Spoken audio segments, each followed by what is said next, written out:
안녕하십니까. 오늘 공청회 사회를 맡게 된 법무부 인권부족과 김건수 서기관이라고 합니다. 지금부터 공청회를 시작할 예정입니다. 공청회 시작에 앞서 간단히 진행 방식 등에 대해서 안내드리겠습니다. 이번 공청회는 형사공공변호인 제도 도입을 위하여 지난 7월 13일 입법 예고된 형사소송법, 법률구조법 일부 개정 법률안에 대하여 다양한 의견을 듣기 위한 자리입니다. 현재 공청회 온라인 채널과 법무부 TV 유튜브 계정을 통해 공청회가 생중계되고 있습니다. 코로나19 4차 유행으로 인하여 현장에 여러분들을 모실 수 없었던 점 양해를 부탁드리고 온라인으로 시청하고 계신 모든 분들께 감사의 말씀을 전합니다. 안내드린 온라인 채널을 통해 많은 의견을 개진하여 주시길 바랍니다. 공청회 진행 순서는 우선 법무부 이상갑 법무실장님의 인사 말씀 및 법무부 김종현 인권구조과장님의 형사공공변호인 제도 도입 경과 및 주요 내용에 대한 설명이 있겠습니다. 그 후 약 1시간 동안 관계기관, 학계, 시민단체 등에서 모신 토론자분들께서 토론문을 발표하고 약 30분간 자유토론 및 질의응답 시간을 가지는 형식으로 총 2시간 동안 진행될 예정입니다. 그럼 법무부 이상갑 법무실장님의 인사 말씀이 있겠습니다.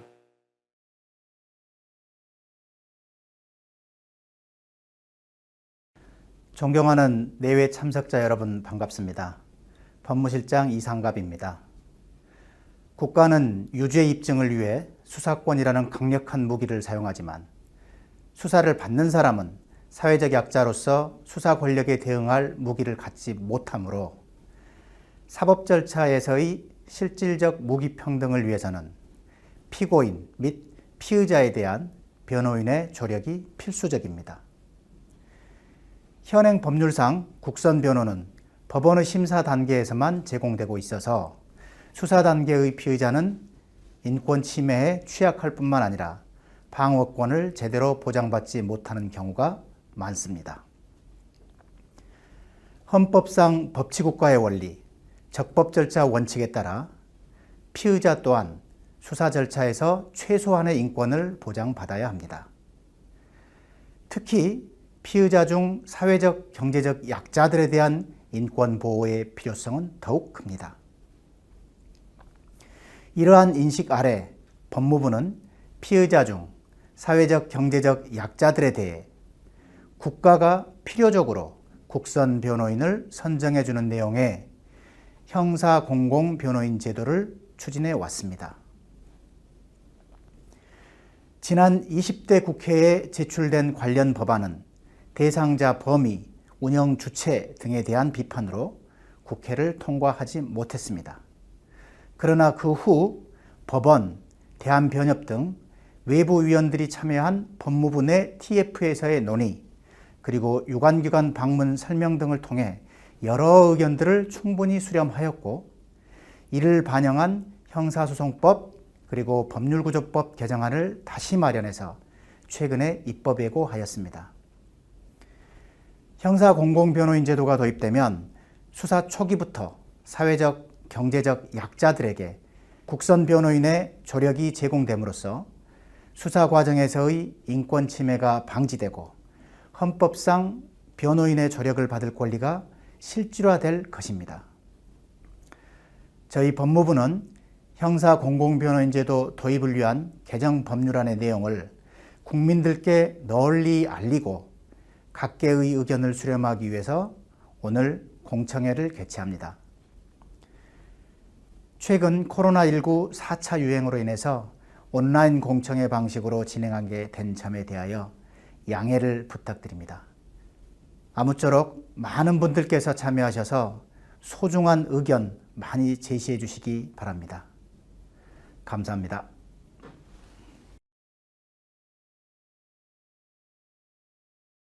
다음으로 법무부 김종현 인권구조과장님께서 형사공공변호인 제도 도입 경과 및 주요 내용에 대해 설명해 주시겠습니다. 네, 안녕하십니까. 오늘 공청회 발제를 맡은 법무부 인권구조과장 김종현입니다. 오늘 온라인 공청회에 참여해 주신 여러분께 모두 감사드립니다. 법무부는 형사 공공변호인 제도를 도입해서 사회적, 경제적 약자분들에게 수사 단계부터 국선 변호인의 조력을 제공해 드리고자 합니다. 형사 공공변호인 제도 운영을 위해서 법무부 산하에 형사공공변호공단을 설립하는 내용으로 형사소송법과 법률구조법 개정안을 마련하였습니다. 개정안이 시행되면 수사 절차에서의 인권 침해가 방지되고 피의자의 변론권이 실질적으로 보장될 것입니다. 오늘 공청회 자리를 통해서 법률안 내용에 대해서 자세히 설명을 드리겠습니다. 현행 형사소송법은 피고인에게 변호인이 없는 때 법원이 직권 또는 피고인의 청구에 의해서 국선 변호인을 선정하도록 하고 있고, 피의자에 대해서는 구속 전 피의자 신문 절차나 세포 구속 적부 심사에서 법원이 국선 변호인을 선정하고 있습니다. 피의자의 경우에도 법원의 심사 단계에 이르러서야만 국선 변호인의 조력을 받을 수 있다는 것입니다. 그러나 수사기관으로부터 소환을 받게 되는 일반 국민은 대부분 심리적으로 위축돼서 혐의 사실에 대한 자신의 입장을 제대로 변소하지 못하는 경우가 많습니다. 따라서 수사 초기부터 변호인의 조력을 받아야 할 필요성이 매우 큽니다. 통계를 보면 현재 경찰 피의자 신문 절차에서 변호인이 참여하는 비율은 약 1%에도 미치지 못하고 있습니다. 법원 단계에서 변호인이 선임되는 비율이 약 50% 정도에 이르는 것과 비교해 볼 때 피의자 단계에서 변호인이 선임되는 경우가 매우 적다는 것을 알 수 있습니다. 자백 위주의 수사 관행이 많이 개선되었다고는 하지만 무리한 반복 소환이나 불필요한 야간 수사와 같은 인권 침해나 적법 절차 침해 행위는 아직도 많이 남아 있을 수가 있습니다. 수사권 조정으로 경찰의 1차적 수사 종결권이 부여되고 검사의 수사 지휘권이 폐지됨에 따라서 경찰 수사 절차에서 인권 침해가 발생하는지 확인하고 적법 절차가 잘 지켜지는지 감시할 필요성은 더욱 커졌습니다. 미성년자, 노인, 심신장애를 갖고 있는 분 등 사회적 약자와 기초생활수급자와 같은 경제적 약자들의 경우에는 국가가 나서서 수사 초기부터 국선 변호인의 조력을 제공할 필요가 있다는 생각입니다. 사회적 경제적 약자들은 그동안 수사 절차에서 인권 침해의 주된 피해자가 되어 왔습니다. 이춘재 연쇄 살인 사건에서 범인으로 지목된 20년간 복역했던 피해자는 소아마비 장애인이었고, 삼례나라 슈퍼 사건으로 복역하였던 피해자들은 지적 장애인이었습니다. 영화 재심의 소재가 된 약천 오거리 살인 사건의 피해자들도 사건 당시 미성년자였습니다. 그 밖에도 낙동 감면 살인 사건, 수원 노숙 소녀 살인 사건, 순천 강간 살인 조작 사건 등을 보면 억울한 누명을 쓴 피해자들 모두 장애인, 미성년자, 경제적 약자 등 사회적 취약계층이었다는 것을 알 수가 있습니다. 사회적 약자들에 대한 인권보호는 국가의 책무입니다. 범죄 혐의를 받는 모든 국민들에게 국가가 국선 변호인을 선정해 줄 수는 없습니다. 하지만 최소한 중대한 범죄 혐의를 받게 된 사회적, 경제적 약자들에 대해서는 수사 초기부터 국가가 나서서 변호인을 선정해 주어야 할 필요가 있습니다. 수사를 위해 사용되는 국가 재원은 수사를 받는 자의 방어권을 위해서도 사용되어야만 현대사법의 기본 원칙인 무기평등의 원칙이 제대로 지켜질 수 있습니다. 방어권이 충분히 보장되어야만 수사의 목적인 실체적 진실의 발견에도 더 가깝게 다가설 수 있는 것입니다. 이에 따라 법무부는 수사 단계의 피의자에 대해서 국가가 변호인을 선정해주는 내용의 형사공공변호인 제도를 마련하였습니다. 추진 경과에 대해서 말씀드리겠습니다. 형사공공변호인 제도는 2017년 7월에 국정과제로 지정되었습니다. 법무부는 그 도입 방안을 마련해서 2019년 11월에 20대 국회에 정부안을 제출한 바가 있습니다. 당시 법안은 체포된 피의자를 대상으로 대한법률구조공단에서 국선 변호인을 지정해 주겠다는 내용이었습니다. 당시에 법원, 대한변호사협회 등으로부터 체포된 피의자를 대상으로 할 경우에 변호할 수 있는 시간이 최대 48시간에 그치기 때문에 실질적인 변론이 어렵다는 비판을 받았었고, 또한 운영 주체가 대한법률구조공단일 경우에 법무부의 관여가 절대적이어서 독립적 운영이 힘들다라는 비판을 받았습니다. 그 이후에 국회와 대한변협 등은 형사국선변호인 제도와 피해자 국선, 민사법률구조 제도 등의 국가에 의한 사법지원 서비스를 모두 통합하는 내용으로 사법지원 일원화의 필요성을 제기하였습니다. 법무부도 2020년 10월 법무부 내에 사법지원 일원화 TF를 구성해서 법원, 대한변협, 학계, 법률구조공단 등과 여러 차례 사법지원 일원화를 위한 협의를 하였습니다.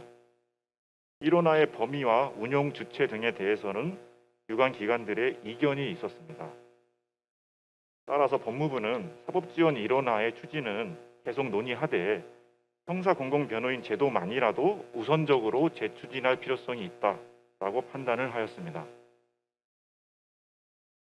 기존 법안 중에서 비판이 제기되어 왔던 대상자와 활동 기한, 또 운영 주체 부분을 대폭 수정하는 방향으로 형사공공변호인 도입을 재추진했고, 2021년 4월에 재추진한 내용에 대해서 보도자료를 배포하고 언론 브리핑을 한 바 있습니다. 이후 사법지원 일원화 TF 회의에서 논의를 하였고, 유관기관 방문 설명 등을 통해서 각계 각층의 의견을 청취하였습니다. 이를 토대로 형사소송법과 법률구조법 개정 법률안을 마련하였습니다. 이번에 재추진하는 법안을 살펴보면 화면에 나오는 표 내용과 같습니다. 크게 바뀐 부분은 그 활동 개시 시기가 출석 요구를 받은 때로부터로 개시 시기가 넓어졌고, 또 기존에 없었던 신청에 의한 국선을 두게 되었습니다. 또한 기존에는 법률구조공단이 운영 주체였으나 지금은 형사공공변호공단이라는 독립된 공공기관을 설립하는 방향으로 운영 주체가 바뀌었습니다. 다음으로 그 형사소송법과 법률구조법의 주요 내용을 말씀드리겠습니다. 형사소송법에는 피의자 국선변호를 받을 대상자와 국선변호인 선정 절차, 그리고 국선변호인의 활동 기한을 규정하였습니다. 법률구조법에는 형사공공변호인 제도의 운영 주체로서 법무부 산하에 형사공공변호공단을 설립하는 근거 규정을 마련하고, 형사공공변호공단의 운영 방식에 대해서 규정하였습니다. 형사공공변호의 대상자에 대해서 먼저 말씀드리겠습니다. 형사공공변호인 제도의 대상자를 법무부는 단기 3년 이상 법정형에 해당하는 범죄에 대한 혐의로 출석 요구를 받은 피의자 중에서 사회적, 경제적 약자로 정하였습니다.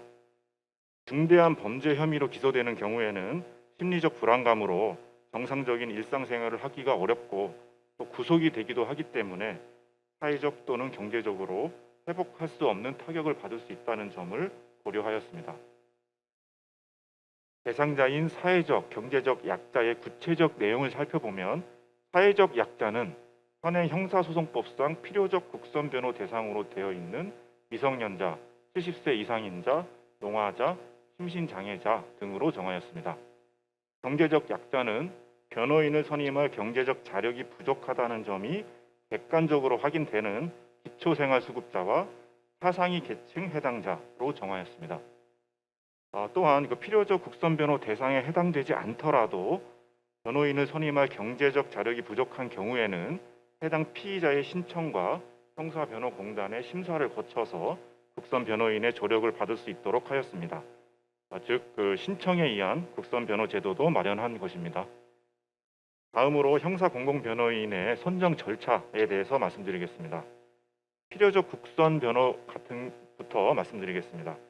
수사기관은 필요적 국선변호 대상자에 대해서 출석 요구를 할 때 해당 피의자의 명시한 의사에 반하지 않는 한 형사변호공단에 그 출석 요구 사실을 통지하여야 합니다.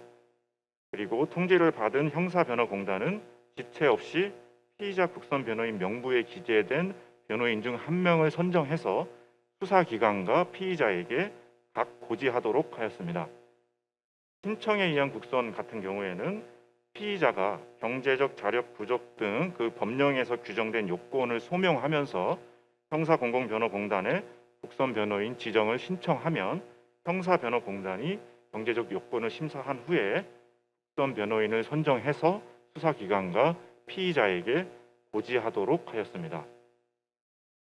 피의자 국선 변호인은 수사 초기인 대상자가 수사기관으로부터 출석 요구를 받은 때부터 활동을 시작하고 이후에 검사로부터 기소 또는 불기소 처분을 받은 때 그리고 사법경찰관의 불송치 결정이 확정되는 때 피의자가 구속영장 청구 또는 체포구속 적부심을 이유로 해서 법원으로부터 국선 변호인 선정을 받겠다라는 의사를 표시한 때 또 피의자의 의사에 따라서 다른 변호사가 선임된 때까지 활동하도록 규정하였습니다. 법무부는 법무부 산하 기관인 형사공공변호공단을 설립하고자 합니다. 법률구조법 34조 이하의 형사공공변호공단이라는 새로운 장을 만들고 형사공공변호인 제도의 운영 주체로 법무부 산하 법인 형태의 공공기관인 형사변호공단을 설립하는 규정을 두었습니다. 형사공공변호공단은 피의자 국선 변호인을 위촉하거나 해촉하고 또 위촉된 국선 변호인들의 명부를 작성하며 구체적 사건에서 피의자에게 국선 변호인을 선정해주는 행정적인 업무를 하는 것으로 규정하였습니다. 형사변호공단은 따로 소속 변호사를 두지 않고 외부 개업 변호사를 형사공공변호인으로 위촉하도록 하였습니다. 이 같은 점은 법률구조공단이 소속된 변호사를 두는 것과는 다른 방식입니다. 또한 형사변호공단 이사회는 형사공공변호공단의 중요 사항을 심의 의결하도록 하였습니다. 그 중에서도 형사공공변호인의 위촉과 해촉, 그리고 업무 평가 방식, 보수, 구체적 변호인의 선정 기준과 방식과 같이 형사공공변호인의 운영과 관리에 관한 사항에 대해서는 이사회가 전권으로 심의 의결권을 갖도록 하였습니다. 이사회는 법원, 법무부, 대한변호사협회가 각 3명씩 또한 한국법학교수 회장과 법학전문대학원 협의회에서 각 1명씩 추천해서 총 11명의 이사로 구성되도록 하였습니다. 형사공공변호인 제도 운영에 있어서 각계각층의 의견들이 반영될 수 있도록 한 것입니다. 법무부 산하의 형사공공변호공단을 설립하는 방식으로 운영함으로써 국선 변호인의 독립적인 변론이 침해되는 것이 아니냐라는 지적이 있는 것으로 알고 있습니다. 또한 일각에서는 기소를 담당하는 검찰을 소속기관으로 둔 법무부가 피의자 국선 변호 제도까지 운영하게 되면 변호 활동의 독립성이 침해되는 것이 아니냐라는 우려를 보내기도 합니다. 법무부와 같이 소관기 부서를 두지 않은 독립기관을 통해서 운영을 해야 된다라는 취지인 것으로 보입니다. 그런데 형사공공변호공단은 변호를 직접 담당하는 것이 아닙니다. 외부 개업 변호사를 국선 변호인으로 위촉하는 과정에서 전국적으로 발생하는 사건에 대해서 변호인을 신속하게 선정해주는 역할을 합니다. 즉 행정적 지원기관의 성격을 갖는다고 볼 수 있습니다. 법무부 산하기관인 형사공공변호공단이 직접 변론을 하는 것이 아니라는 것입니다. 변론은 외부 개업 변호사가 담당하게 되기 때문에 실제로는 변론의 독립성이 침해되는 경우를 생각해 보기가 쉽지는 않습니다. 한편 변론의 독립성도 중요하지만 국가적인 예산이 투입되는 만큼 운영기관의 공공성과 책임성을 확보할 필요성도 있습니다. 법무부가 소관부처가 되어서 형사공공변호공단의 행정적인 운영을 관리 감독할 경우에 예산의 적절한 편성이나 집행의 투명성 등 공공성을 확보할 수가 있습니다. 또한 개정안에는 형사공공변호공단의 운영과 또한 변호사들의 개별적 변론의 독립성을 확보하기 위해서 여러 가지 장치들을 마련해 놓았습니다. 따라서 구체적 운영이나 사건에 있어서 독립성이 침해되는 경우는 사실상 생각해 보기 어렵다라고 생각합니다. 또한 현재 설립되어 있는 법무부 산하의 법률구조공단을 보더라도 그 표 위쪽을 보시면 아시겠지만 연간 10,000건 이상의 형사 변호를 실제로 지금 수행을 하고 있습니다. 그러나 그 수행한 사건들에 있어서 구체적 사건에 있어 변론의 독립성이 침해되었다라는 문제가 제기되었던 사건은 찾아보기 어렵습니다. 법무부는 피해자 국선 변호인 사업을 수행하고 있고 법률구조공단 등 그 법률구조 법인에 대한 행정적인 관리 경험이 풍부하기 때문에 형사변호공단의 소관 부서로서 적합합니다. 해외 입법례를 그 표에서 보시더라도 일본, 호주, 영국과 같은 국가들은 법무부 산하 기관이 피의자에 대한 국선 변호 제도를 실제로 운영하고 있다는 것을 아실 수가 있습니다. 형사변호공단의 운영과 변호의 독립성 보장 방안에 대해서 다음으로 말씀드리겠습니다.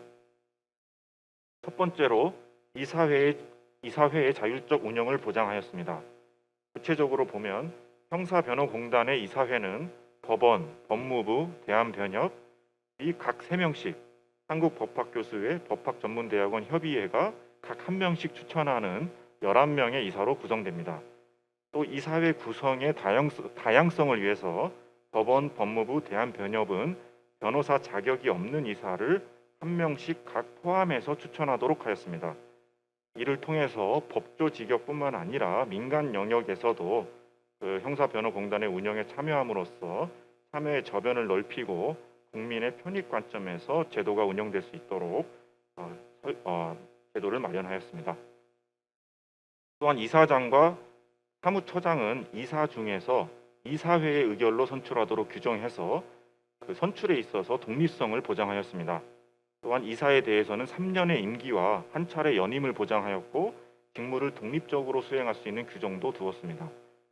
이사회는 형사변호공단의 중요한 사항을 심의 의결하게 되는데 그 중에 피의자 국선 변호인 운영과 관리에 관한 사항은 이사회의 심의 의결을 반드시 거쳐야 하는 사항으로 두어서 형사변호공단의 운영 및 변호의 독립성을 보장하였습니다. 두 번째로 법무부의 관여를 최소화하였습니다. 구체적으로 보면 구체적 변호 사건에 대해서는 법무부 장관이 지시나 명령을 할 수 없도록 규정하였습니다. 또한 변호인의 선정과 평가 등 국선 변호인의 관리 운영을 위한 규칙을 제정할 때에는 법무부 장관의 승인 없이 이사회의 결의에 따라서 자율적으로 제정할 수 있도록 하였습니다. 또한 국선 변호인의 관리 운영을 위한 사항에 대해서는 법무부가 직접 관여하지 못하도록 규정하였습니다. 세 번째로 중요한 사항에 대해서는 유관 기관의 의견 청취 절차를 마련하였습니다. 구체적으로 감사를 선임하거나 이사를 해임할 때 그리고 법무부 장관이 회계나 예산 등에 대해서 형사변호공단에 대한 지도 감독을 할 때에는 법원과 대한변협의 의견을 미리 청취하고 그 결과를 통지해야 할 의무를 규정하였습니다. 다음으로 형사공공변호인의 업무 및 위촉 방식에 대해서 설명드리겠습니다. 형사공공변호공단에 의해 선정된 형사공공변호인은 수사 초기부터 수사 종료 시까지 피의자와 상담, 또 피의자 신문 절차 참여, 변호인 의견서 제출 등의 업무를 수행하게 됩니다.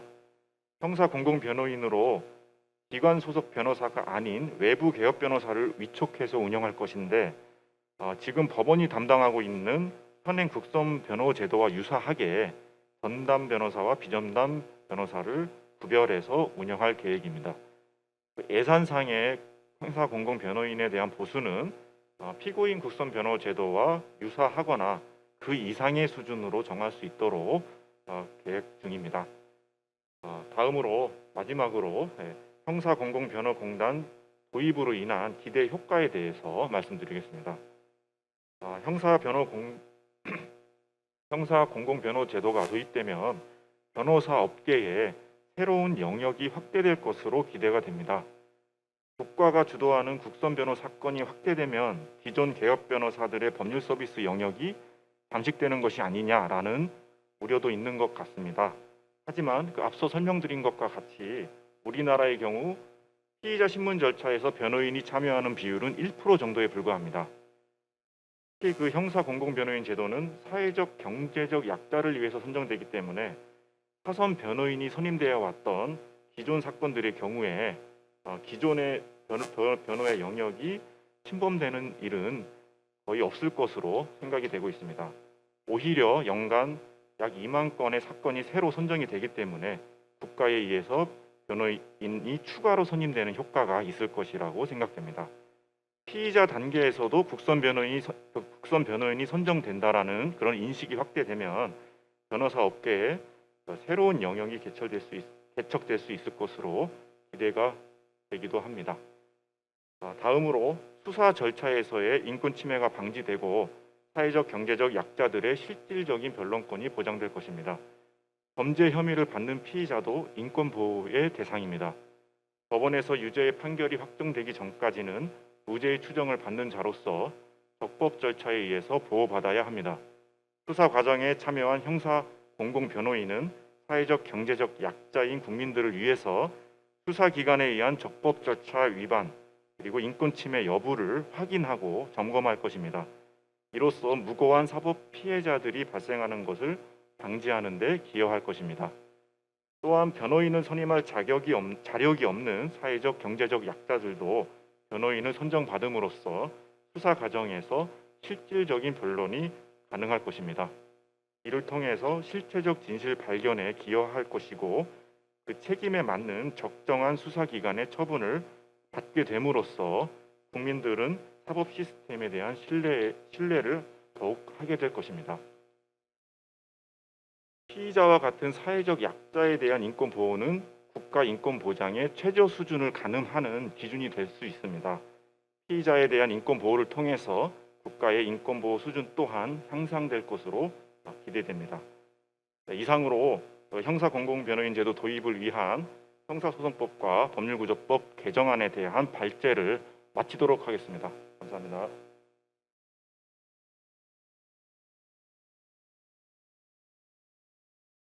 이상 김종현 인권구조과장님의 발표가 있었습니다. 이제 형사소송법, 법률구조법 일부 개정 법률안 내용에 대해 토론을 진행하도록 하겠습니다. 좌장으로 김성돈 성균관대학교 법학전문대학원 교수님이 자리해 주셨습니다. 안녕하세요. 시작할까요? 지정토론자분들을 소개드리겠습니다. 지정토론자로는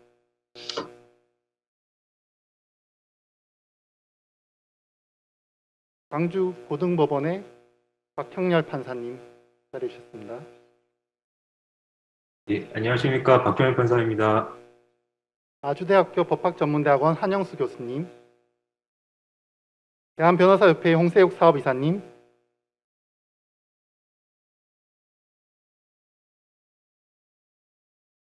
다음으로 한국형사법무정책연구원의 김대근 연구실장님께서 자리해 주셨습니다. 안녕하십니까. 김대근입니다. 지금부터 좌장이신 김성동 교수님께서 토론을 진행해 주시겠습니다. 예, 그 토론의 사회를 맡은 성균관대학교 김성돈입니다. 이제 그 2부 토론회에서는요, 한 1시간 가량 계속될 텐데, 발제를 맡아주신 김종현 인권구조과장님의 발제를 기반으로 해서 각계 이제 관계 전문가 분들께서 15분씩 토론에 임해 주시겠습니다. 토론자 분들은 소개를 마쳤으니까 저는 이제 그 순서대로 공청회 자료집에 그 토론문을 또 기재해 뒀는데 그 순서대로 해서 15분간 토론을 들어보도록 하겠습니다. 먼저 한영수 교수님 부탁드립니다. 네, 반갑습니다. 김성동 교수님 또 이런 자리에서 오랜만에 이렇게 뵙게 돼서 반갑습니다. 발제 잘 들었습니다. 제가 토론문도 이제 써서 그 토론문 중심으로 해서 간단하게 몇 가지 쟁점들에 대해서 토론하는 식으로 토론을 하고자 합니다. 첫 번째로는 우리가 피의자 국선 변호인 제도의 도입 필요성에 대해서 이제 그 과장님 발제를 해주셨는데요. 굉장히 긍정적인 그런 그 부분이다 이렇게 생각을 합니다. 이 재판 과정이 아닌 수사 단계에서 사회적 경제적 약자인 피의자들에게 이 법률 전문가인 변호인의 조력을 받을 필요성은 굉장히 매우 크고 또 시급한 것이 아닌가 이렇게 생각이 됩니다. 발제자께서 발제하실 때 말씀을 좀 예를 들어서 하셨지만 지난해 우리나라에서 정말 억울하게 사법 피해를 본 피해자들이 장애인이거나 미성년자 같은 그런 사회적 약자이면서 또 동시에 경제적 취약계층에 속해 있었던 경우가 참 많습니다. 물론 이분들도 그 재판 과정에서는 국선 변호인의 조력을 받아서 재판을 받기는 했습니다. 그런데 수사 과정에서 이런 국선 변호인의 조력을 만약에 받을 수 있었다면 그래도 그 억울한 누명에서 좀 벗어날 수 있는 그 기회가 있지 않았을까 그렇게 생각이 됩니다. 그리고 이 수사와 재판을 이렇게 완전히 분리할 수 없는 것이 수사의 결과를 가지고 결국 형사 재판이 진행됩니다. 그런데 수사 단계랑 재판 단계를 딱 분리를 해서 사회적 경제적 약자들에게 재판 단계에서만 즉 판사 앞에서만 이 변호인의 조력을 받을 수 있도록 보장하는 것은 그런 다른 나라의 예랑 비교하더라도 충분하지 못하다고 생각이 듭니다. 그래서 개정안이 수사받는 과정에서도 사회적 경제적 약자들에게 변호인의 조력을 받을 수 있게 이렇게 국가 지원할 수 있는 피의자 국선 변호인 제도를 도입한다는 점에서 저는 긍정적으로 생각합니다. 그다음에 이제 구체적인 이제 요건과 관련돼서 몇 가지 말씀 좀 드리면 피의자가 수사기관으로부터 출석 요구를 받은 때부터 이제 국선 변호인을 선정할 수 있도록 이번 개정안은 2019년 개정안에 비해서 굉장히 진일보한 것으로 이렇게 볼 수가 있습니다. 국선 변호인 선정 시점을 체포된 때부터 그로부터 피의자 신문을 받을 때부터 그러니까 출석 요구를 받을 때부터 이렇게 앞당겨서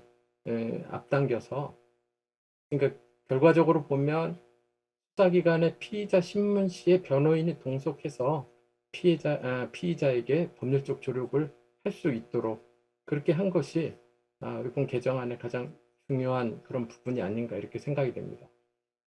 강제 수사는 물론 이제 임의 수사 과정에서도 이 피의자가 변호인의 조력을 받을 필요가 크다고 생각이 되는데요. 과장님께서 발표를 하실 때도 말씀을 좀 드렸지만 그 미성년자나 고령층 또는 심신장애인 뭐 이런 분들이 피의자 신분으로 조사받게 될 경우에 경찰이나 검사 앞에서 자신들의 의사를 제대로 표현하기가 쉽지는 않습니다. 또 법률 용어가 또 어렵기 때문에 대답이 이제 엉뚱한 방향으로 나갈 수도 있고요. 이거는 뭐 정상인 일반인도 경찰이나 검사 앞에서 신문을 받으면 심리적으로 굉장히 위축되고 또 주눅이 들기 쉽습니다. 그래서 이제 현행 형사소송법도 누구든지 이제 피의자 신문을 받을 때 자신의 변호인을 선임해서 변호인 동석한 상태로 조사받을 수 있는 권리를 부여하고 있습니다.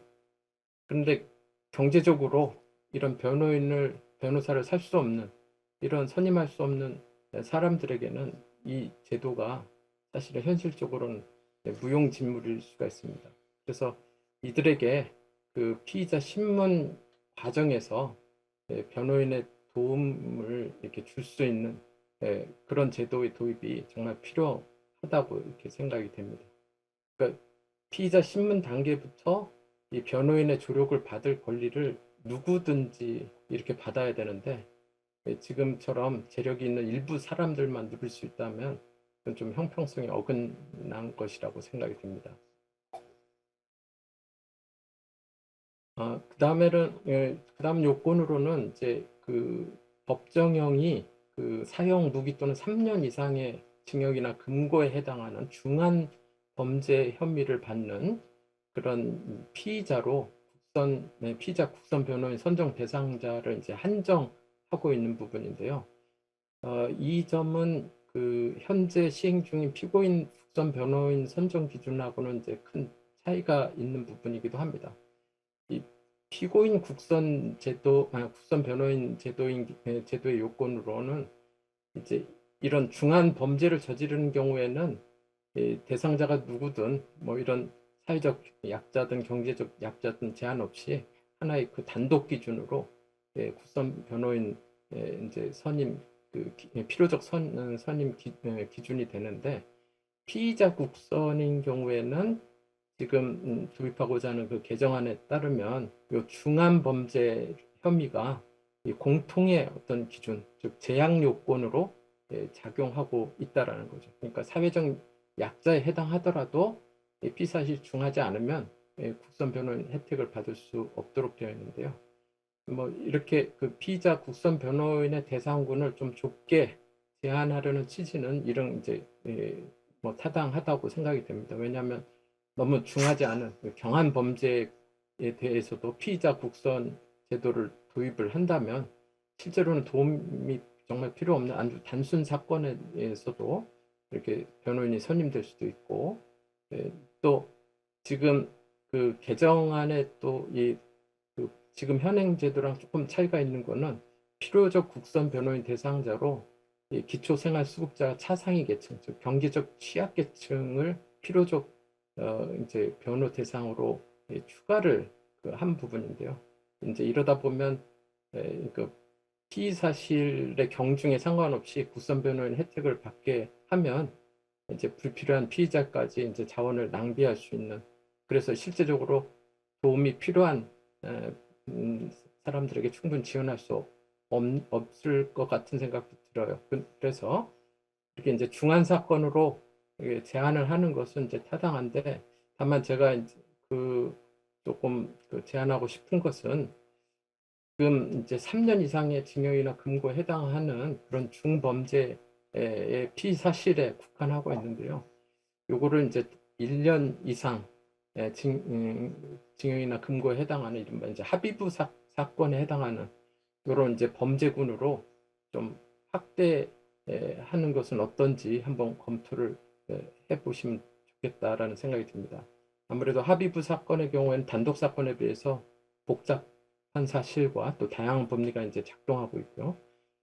또 이 공소사실이라는 건 딱 공소장에 명시가 되어 있어서 딱 고정이 되어 있는데, 또 그걸 변경하려면 공소장 변경이라는 제도를 거쳐야 되는데, 피의 사실은 사실 좀 유동적입니다. 수사 진척에 따라서 이게 시시각각으로 변하고, 그래서 경한 범죄 혐의로 피의자를 통보를 했는데 출석하기 전에 중한 범죄 혐의가 포착될 수도 있고, 또 신문 과정에서 중한 범죄 혐의를 발견할 수도 있을 것 같습니다. 그래서 그런 관점에서 보더라도 조금 그 대상군을 합의부 사건으로 이제 확대를 했을 때 정말 대상자가 얼마나 더 많아지는지, 이게 우리가 지금 생각하고 있는 범위를 더 초과해서 예산이나 뭐 인력 지원 전혀 불가능한 그런 상황인지 한번 법무부에서 검토를 좀 해주시면 좋을 것 같습니다.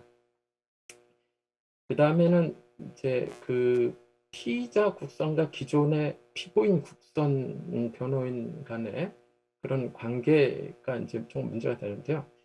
지금 개정안에 의하면은 피의자가 제201조의 2 제8항 또는 제214조의 2 제10항에 따른 변호인의 선정을 받겠다는 의사를 형사변호공단에 통지한 경우에는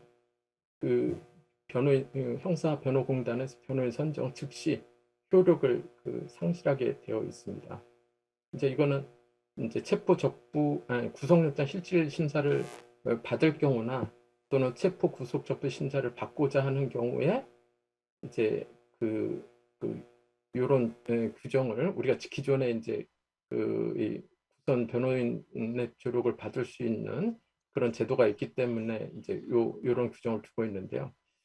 제가 이제 조금 명확히 좀 해야 되는 부분은, 그렇다면 이 피의자가 구속 영장 실질 심사를 받거나 아니면 체포 구속 접부심을 받고자 하는 경우에 이 기존의 국선 변호인의 역할과 기능을 피의자 국선이 그대로 대체할 수 있는 것인지, 또 기존의 국선 변호인에게 아니면 업무를 무조건 인계해야 하는 것인지, 아니면 조금 이 상호 경쟁 구도 하에서 피의자의 선택에 맡긴다는 것인지, 이런 부분들을 조금 어떤 취지로 이렇게 이 법률을 하고자 하는지 그 부분을 좀 말씀을 해주셨으면 좋을 것 같고요.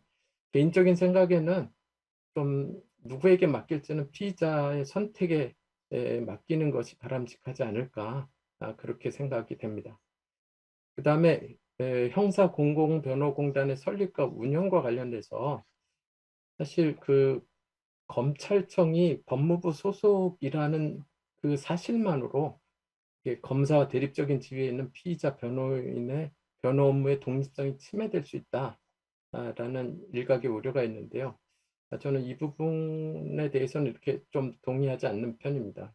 이게 법무행정과 검찰 사무가 뭐 예전에 이제 그 검사들이 법무부를 거의 지배하던 그런 때라면 좀 그런 얘기가 있을 수도 있지만, 법무행정과 검찰 사무는 좀 그 같은 것은 아니고, 이 검찰 사무 외에도 교정, 보호관찰, 출입국 관리 등 이게 국가의 법무행정 굉장히 그 다양하게 이제 있다고 보고, 이 공공변호 그 업무도 그 중에 하나로 볼 수도 있지 않나 이렇게 생각이 됩니다. 예전에 보면 그 판결 전 조사 제도를 도입하려고 할 때 이 보호관찰관이 이제 판결 전 조사를 하게 되는데, 여기 보호관찰관이 법무부 소속이라고 해서 이게 피고인과 대립적인 당사자 지위에 있는 검사의 영향을 받을 수 있다. 그래서 공정하지 못하다라는 그런 비판이 좀 있었는데요. 실제 이제 시행해 보는 결과 그런 비판은 좀 타당하지 않은 것으로 드러났고요.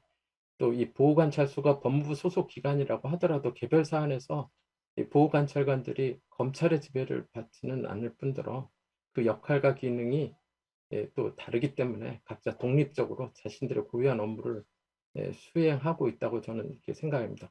이와 똑같은 원리로 형사변호공단이 법무부 산하의 기관으로 설립되더라도 이렇게 그 피의자 국선 변호인이 이 검사의 영향을 받을 이유는 없다고 이렇게 생각이 됩니다. 물론 이제 지금 현행 그 피고인 국선 변호인 제도가 있고 또 피해자 국선 변호사 제도가 있습니다. 제 생각에 이 피해자 국선 변호 지원 대상자도 지금 현재는 성폭력 범죄 피해자, 또 아동학대 범죄 피해자, 장애인 학대 범죄 피해자로 좀 국한이 되어 있는데, 이걸 좀 확대를 해서 범죄 피해자로서 좀 변호사의 진술 조력이 필요한 그런 범죄 피해자라면 누구나 국선 변호사의 조력을 좀 받을 수 있도록 그렇게 이제 해야 된다고 생각하는데요. 이제 피의자 그 국선 변호인 제도가 도입되면 세 가지 유형의 이제 공공 변호사 제도가 이제 생기는 것인데, 사실 우리나라에서 처음부터 이 세 가지가 통합돼서 출범했으면 참 좋았겠지만, 사실 현실적으로 이제 피고인 국선 변호인 제도가 꽤 오래전에 이제 시행이 돼서 지금 이제 완전히 정착적으로 발전된 상황인데요. 그래서 지금 상황에서 이 세 제도를 다 통합해서 하는 것도 좋은 방안이지만, 그렇지 못할 경우에는 좀 각자 독자적으로 어느 정도 발전한 다음에 통합하는 것이 어떤가 이런 생각을 합니다. 그래서 통합 운영을 위해서 그걸 협의하기 위해서 이 피의자 국선제도 도입을 계속 늦추는 것은 바람직하지 않다고 생각하고요. 그다음에 이 피의자 국선 제도를 특히 이제 그 피의자 신문 단계에서부터 변호인이 동석할 수 있는 이 제도를 이제 이렇게 확대를 하면 결국 법률 시장이 크게 이제 확대되는 효과를 가져올 수 있다. 그렇게 봅니다. 과장님이 발표해 주셨듯이 지금까지 그 사선 변호인 담당하던 그런 그 영역이 공공 변호 영역으로 이전되는 것이 아니고, 지금까지 이 법률 시장이 형성되지 않았던 부분이 새로 형성되는 것으로 봅니다. 그러니까 예를 들어서 이제 수사기관 소환 통지를 받게 되는 순간부터 이런 사회적 약자나 또는 소득 구간이 중위 이하인 그런 이제 피의자들이 신청을 통해서 변호인의 조력을 이렇게 받고, 그럼 또 그렇게 해서 이제 잘 활용이 된다면 궁극적으로 이제 소득인 중산층이나 상위 중산층 이상 피의자들도 결국 수사기관에서 출석 요구를 받으면 그게 이제 중한 범죄인 경우에는 변호사를 찾게 되는, 그래서 사선 변호사를 선임하는 그런 효과도 가져올 수 있지 않을까, 그렇게 이제 기대를 해봅니다. 그리고 마지막으로 그 수사 관행이 좀 개선되는 효과도 가져올 수 있다라고 생각합니다. 물론 이제 피의자 신문에 변호인이 동석하면 수사기관의 입장에서는 이제 불편할 수 있는데요. 또 수사의 효율성이 떨어질 수도 있다고 생각되는데, 근데 지금 뭐 그 경찰에서 작성한 피의자 신문조서나 검사가 작성한 피의자 신문조서나 법정에서 피의자가 그 내용 부인하면 피의자 신문조서 증거능력이 부인되는 이제 그게 돼 있는데, 오히려 이제 피의자 신문 과정에서 변호인이 참여하게 되면 조금 더 법률적 쟁점이 되는 사실 확인에 더 집중하게 돼서 수사의 효율성도 좀 높일 수 있지 않을까, 그렇게 이제 기대를 해봅니다. 그래서 인권보호 효과뿐만 아니라 수사 과정에서 수사기관의 어떤 적법 절차 준수 효과도 기대되고, 또 피의자 신문을 하기 전에 충분히 증거 조사나 이런 것들을 하고 조금 더 압축해서 그 피의자 신문을 하지 않을까, 이렇게 이제 생각이 됩니다. 그래서 전반적으로 이 피의자 신문, 국선 변호인 제도를 도입하면 우리나라 형사사법 문화를 한 단계 도약시키는 그런 긍정적인 효과가 기대됩니다. 네, 이상입니다. 예, 그 한영수 교수님의 아주 좋은 그 내용을 가진 토론문을 들었습니다. 제가 따로 요약은 드리지 않겠습니다. 다만 이제 저도 사법지원 일어나 TF팀에서 같이 활동을 하다가 이제 공공변호인제도 이 법안 계획에 참여를 했었는데, 한 교수님이 그 대상 범죄의 그 중범죄 부분을 단기 1년으로 하는 것이 어떻겠느냐, 긍정적인 측면에서 말씀을 하신 거, 그거 이제 법무부에서 정말 잘 검토해 봤으면 좋겠습니다. 왜냐하면 이게 모든 그 범죄가 아니고 또 사회 취약계층으로 중첩적 공통 요건을 가지니까 그 추산을 해 봤을 때 그 예산 소요가 얼마나 더 증가하는지 이런 걸 봐서 하는 김에 좀 더 뭘까요? 어, 효과가 좀 더 넓어질 수 있는 그런 방안이면 국민을 위해서 더 좋지 않겠느냐 하는 그런 생각을 해봤습니다. 개인적으로. 두 번째는 광주고등법원의 박형렬 판사님께서 토론문을 발표해 주시겠습니다. 부탁드립니다. 예, 박병현 판사입니다. 이 법무부 추진의 형사 공공변호인 제도에 대해서 간략하게 토론문을 준비를 했고요. 토론문을 중심으로 토론을 시작하겠습니다. 일단 우리나라에서 사법 지원 제도는 근거 법령이나 운영 부채에 따라서 다양하게 산재되어서 운영되고 있습니다.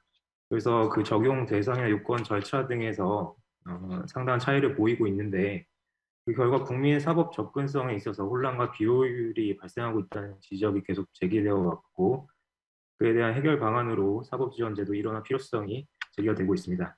특히 형사 절차에서는 피의자의 경우에 구속 전 피의자 신문 절차와 체포 구속적부 심사 단계에 이르러서야 법원에 의한 국선 변호인 선정이 가능하게 되어서, 그 이전의 수사 단계에서는 불구속 피의자는 국선 변호인 조력을 받을 수 있는 기회가 전혀 부여되어 있지 않고 있었습니다. 그런데 뭐 아시다시피 변호인의 조력을 받는 권리는 헌법상 당연히 인정되는 권리이고, 형사 절차에서 국민의 방어권은 가능한 범위 내에서 두텁게 보장되어야 할 필요도 있고, 또 최근에 검경 수사권 조정에 따라서 경찰에 1차소 수사 종결권이 부여됨으로써 법률 전문가가 경찰 수사 단계에서도 관여할 필요성이 증대되었다는 점에서 수사 단계 피의자에 대한 국선 변호 제도 확대 필요성도 함께 증가되었고, 이에 대해서 특별히 반대하는 견해를 찾아보기는 어려운 것 같습니다. 이러한 배경에서 법무부가 2017년 국정과제로 지정된 형사 공공변호인 제도를 추진을 해왔었고, 2019년에 정부 제출안을 거쳐서 2021년 7월 달에 형사소송법과 법률구조법 일부 개정안을 입법 예고를 했습니다. 입법 예고안은 불구속 피의자에 대해서 국선 변호 대상 범위를 확대를 하면서, 이를 위해서 법무부 산하에 별도의 공공법인으로 형사공공변호공단을 신설하는 것을 주된 내용으로 하고 있는데 이에 대해서는 여전히 여러 가지 문제점을 안고 있는 것으로 보여져서 이에 대해서 어, 몇 가지 항목에 대해서 간단히 검토하도록 하겠습니다. 먼저 운영 주체에 대해서 살펴보면 2019년 정부 제출안에서는 대한법률구조공단에 피의자 국선변호 운영위원회를 신설을 해서 형사 공공변호인 제도 운영을 예정하였습니다. 그런데 2021년 입법예고안은 법무부 산하의 대한법률구조공단과 동등한 공공법인으로 형사변호공단 신설을 예정을 하고 있습니다. 그런데 2019년 정부 제출안과 2021년 입법예고안은 형사 공공변호인 제도 운영을 대한법률구조공단 소속위원회가 담당을 하는지 또는 별도의 공공기관이 담당하는지에 있어서 차이가 있을 뿐이고 결국 법무부 산하 기관이 담당하게 된다는 점에서는 차이가 없는 것 같습니다. 그에 따라서 피의자에 대한 기소를 담당하는 검찰 소속 기관으로 두고 있는 법무부가 피의자에 대한 변호를 담당하는 기관에 동시에 관할하게 되어서 변호 활동의 독립성과 공공성을 보장하기 어렵다는 문제점은 여전히 해소되지 않고 상존하고 있습니다. 즉 수사와 소추를 담당하고 있는 기관과 국선 변호를 운영하는 기관이 모두 법무부 산하에 있어서 이해 충돌이 발생할 우려가 큽니다.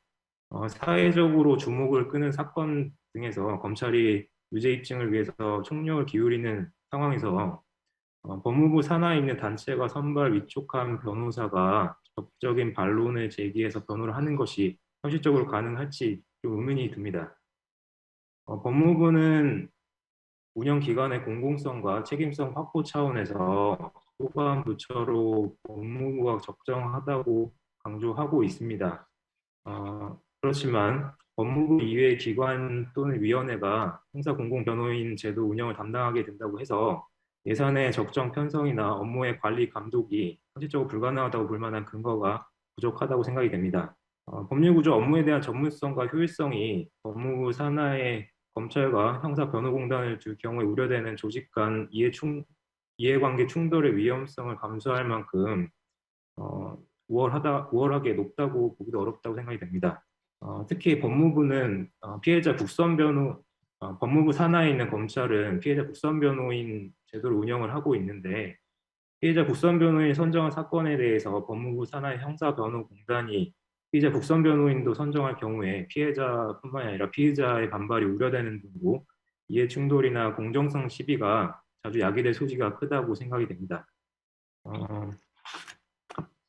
특히나 2009년도에는 일례로 2009년도에는 당시 법률구조공단이 당시 그 피의자 변호를 맡은 바 있는데 피고인의 변호를 맡은 바 있는데 이 때문에 피해자의 가족들이 국가를 상대로 한 손해배상 소송에서 법률구조공단에 맡기지 못하는 사례도 있었다고 알고 있습니다. 이러한 사례를 보면 결국에는 공정성 시비나 이해충돌 그리고 여러 가지 문제가 발생할 우려가 있다고 보여집니다.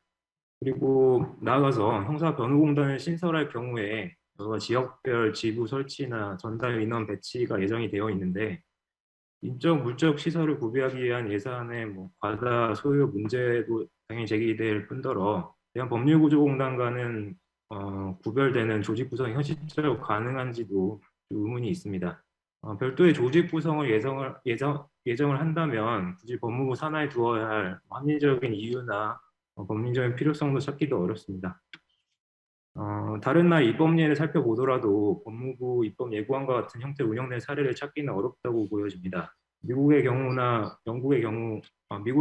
공공변호인 제도를 시행 중이긴 하지만 공공변호인이 법무부 소속인 경우는 없고 독립된 퍼블릭 디펜더 사무소에 소속이 돼서 활동을 하고 있고 영국의 경우에도 법무부 산하의 법률구조기구가 공공변호인 제도를 담당하고 있기는 하지만 영국의 법무부는 법원의 행정까지 포괄하는 조직이기 때문에 우리나라 법무부와는 그 구성의 기능이 다르다고 보여집니다. 또 일본의 사법지원센터 일명 벽테라스도 법무성 소관의 독립행정법인으로 운영이 되고 있긴 하지만 그 최고 재판소가 설립 운영에 광범위하게 관여를 하고 있고 일본 법무성은 검찰 조직과 엄격하게 분리가 된 조직으로서 현직 판사나 검사, 변호사 등 다양한 인적 구성으로 이루어져 있습니다. 2021년 입법 예고안은 법무부에서 운영 및 변호의 독립성 보장을 위한 여러 장치들을 마련했다고 강조를 하고 있습니다.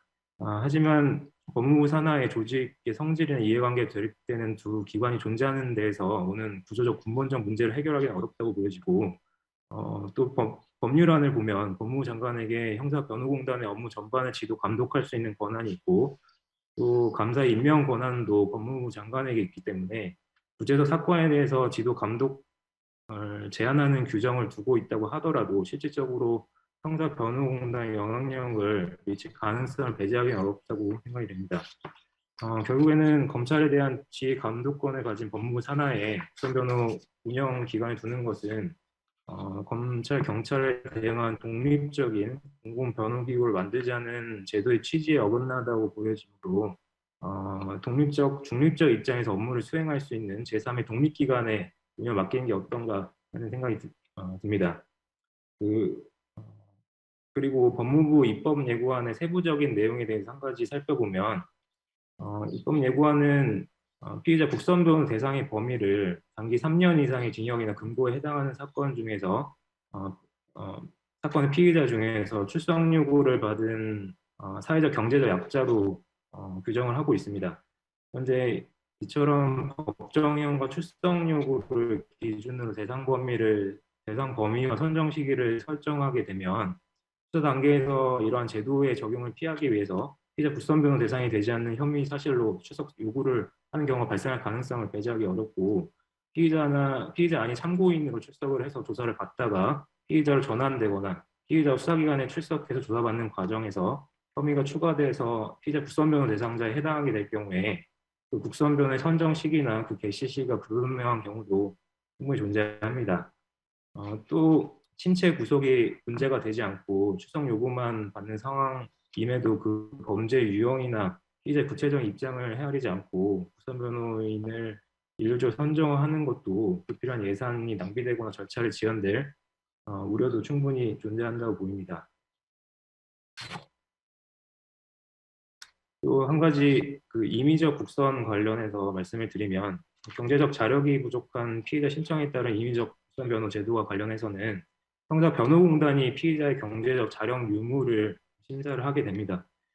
그러한 경우에 사건 초기에 신속한 수사를 저해해서 수사 지연의 수단으로 사용될 가능성이 우려가 되고 또 경제적 자력 유무에 대한 실체 심사 정도에 따라서 대상자 범위가 달라지게 되므로 실체적 심사가 이루어지지 않는 경우에는 사실상 임의적 국선 제도가 형해화될 우려도 있다고 보여집니다.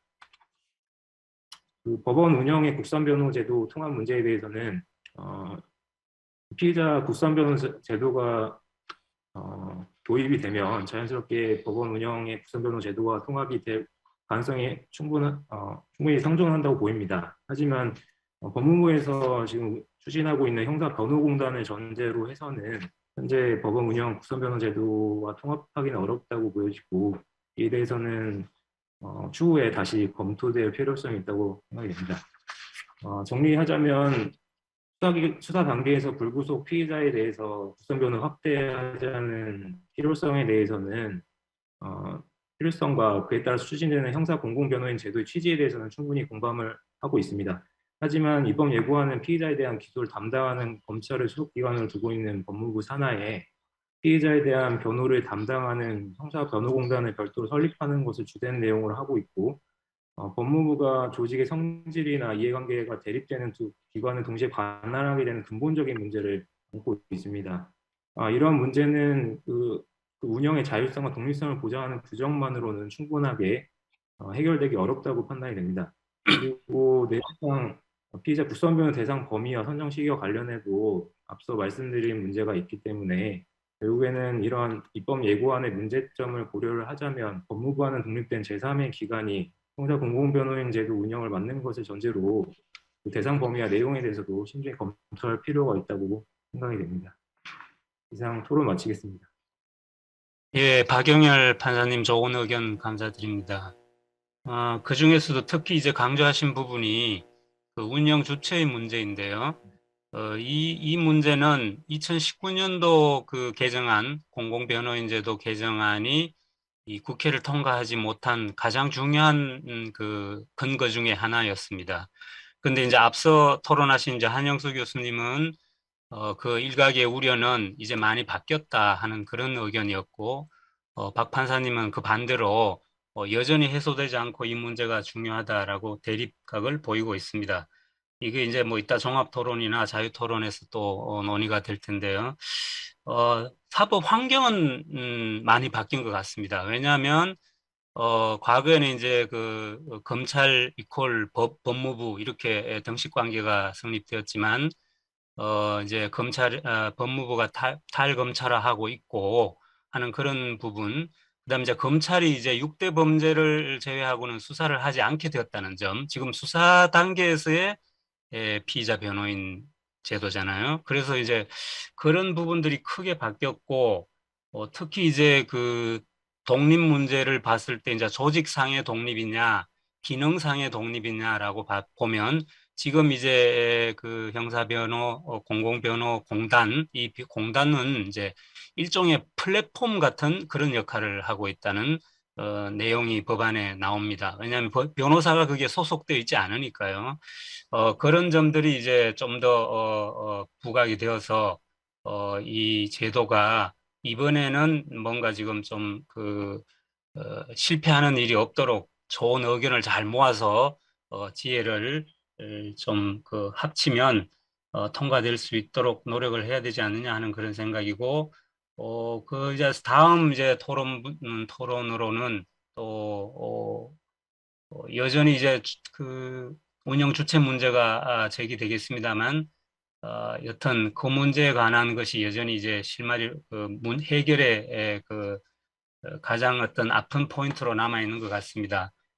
이다음 발표 대한변호사협회 홍성욱 사업이사님께서 발표해 주시겠습니다.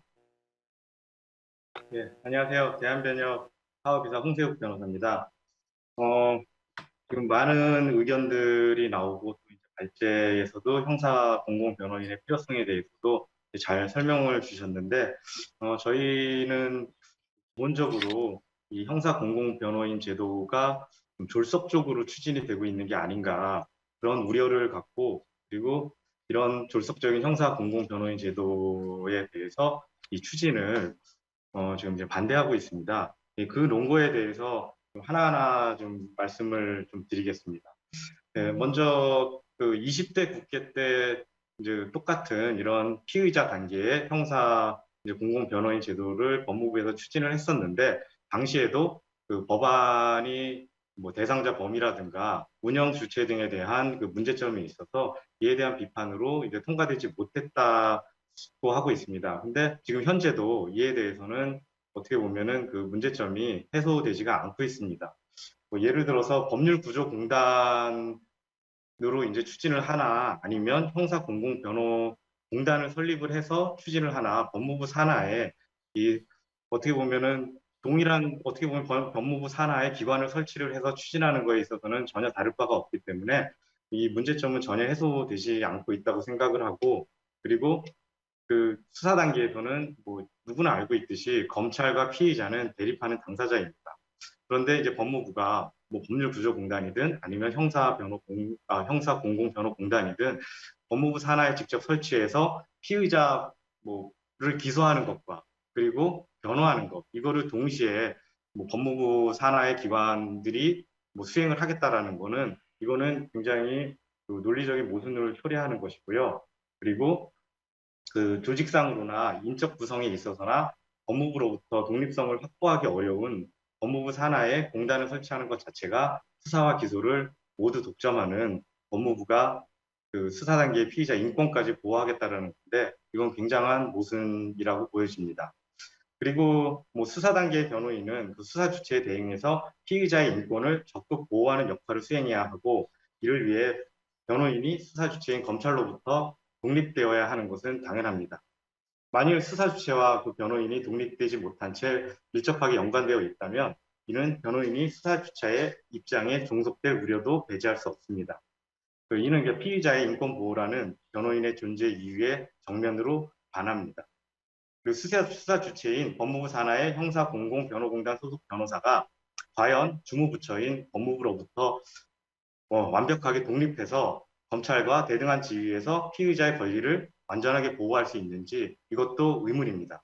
특히 이 법무부가 추진하고 있는 전담 변호사의 경우에는 이는 아마 이런 문제점은 더욱 두드러지게 나타날 것이라고 보입니다.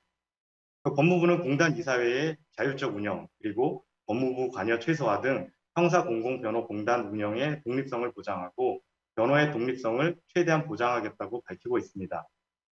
그러나 법무부가 공단에 대한 법무부의 관여를 최소화하여 변호의 독립성을 확보하겠다, 이렇게 강조하는 것 자체가 이미 형사공공변호공단의 독립성이 의심을 받는다는 것을 의미하고, 법무부 산하에 형사공공변호공단을 설립한다는 것 자체로 형사공공변호공단의 독립성은 이미 인정받기 어렵다고 보여집니다.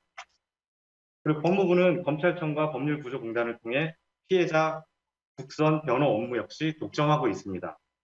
피의자 국선 변호까지 법무부가 주도한다면 법무부 내에서 피해자, 그리고 피의자, 가해자죠. 그러니까 피해자와 가해자를 모두 변호한다는 심각한 이해충돌 역시 발생합니다. 그리고 범죄 피해자에 대한 보호가 미흡하고 범죄 예방 노력이 부족한 우리의 현실에 비추어 볼 때 범죄 예방과 피해자 인권 보호는 소홀히 하면서 범죄 혐의자의 인권 보호만을 중시하는 법무부의 이번 형사공공변호인 도입 추진은 국민들로부터도 지지받지 어려울 것으로 보여집니다. 그리고 네 번째로 이 기존 피고인 국선 변호인 제도 자체도 지금 잘 운영되고 있지 못하고 있습니다. 이렇게 기존 피고인 국선조차도 제대로 이루어지지 못하고 있는 현실에서 단순히 정부의 국정과제라는 이유로 피의자 국선 변호인 제도를 도입하는 것은 굉장히 성급한 도입으로 매우 위험하다고 보여집니다.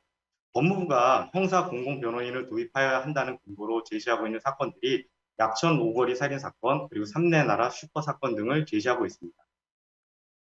그래서 수사 초기 단계부터 변호인의 조력을 받아 수사기관에 의한 폭행, 협박, 허위자백 강요 등 인권 침해 행위를 방지하고 사회적, 경제적 약자들이 법률 전문가인 변호인의 도움을 받아 수사기관에 정확하게 자신의 의사를 전달함으로써 무고한 사법 피해자가 발생하지 않도록 할 필요가 있다고 주장하고 있습니다. 그러나 법무부가 근거로 제시하는 사건들은 모두 재판 단계에서 국선 변호인이 선임되었던 사건들입니다. 특히 삼례나라 슈퍼 사건의 경우 당시 국선 변호인이 피고인 최 씨 등에게 범행을 인정해야 형이 줄어든다, 인정하지 않으면 무기징역을 살아야 한다 라면서 허위 자백을 종용하여 실체 진실의 발견이 저해되어 문제된 사건입니다.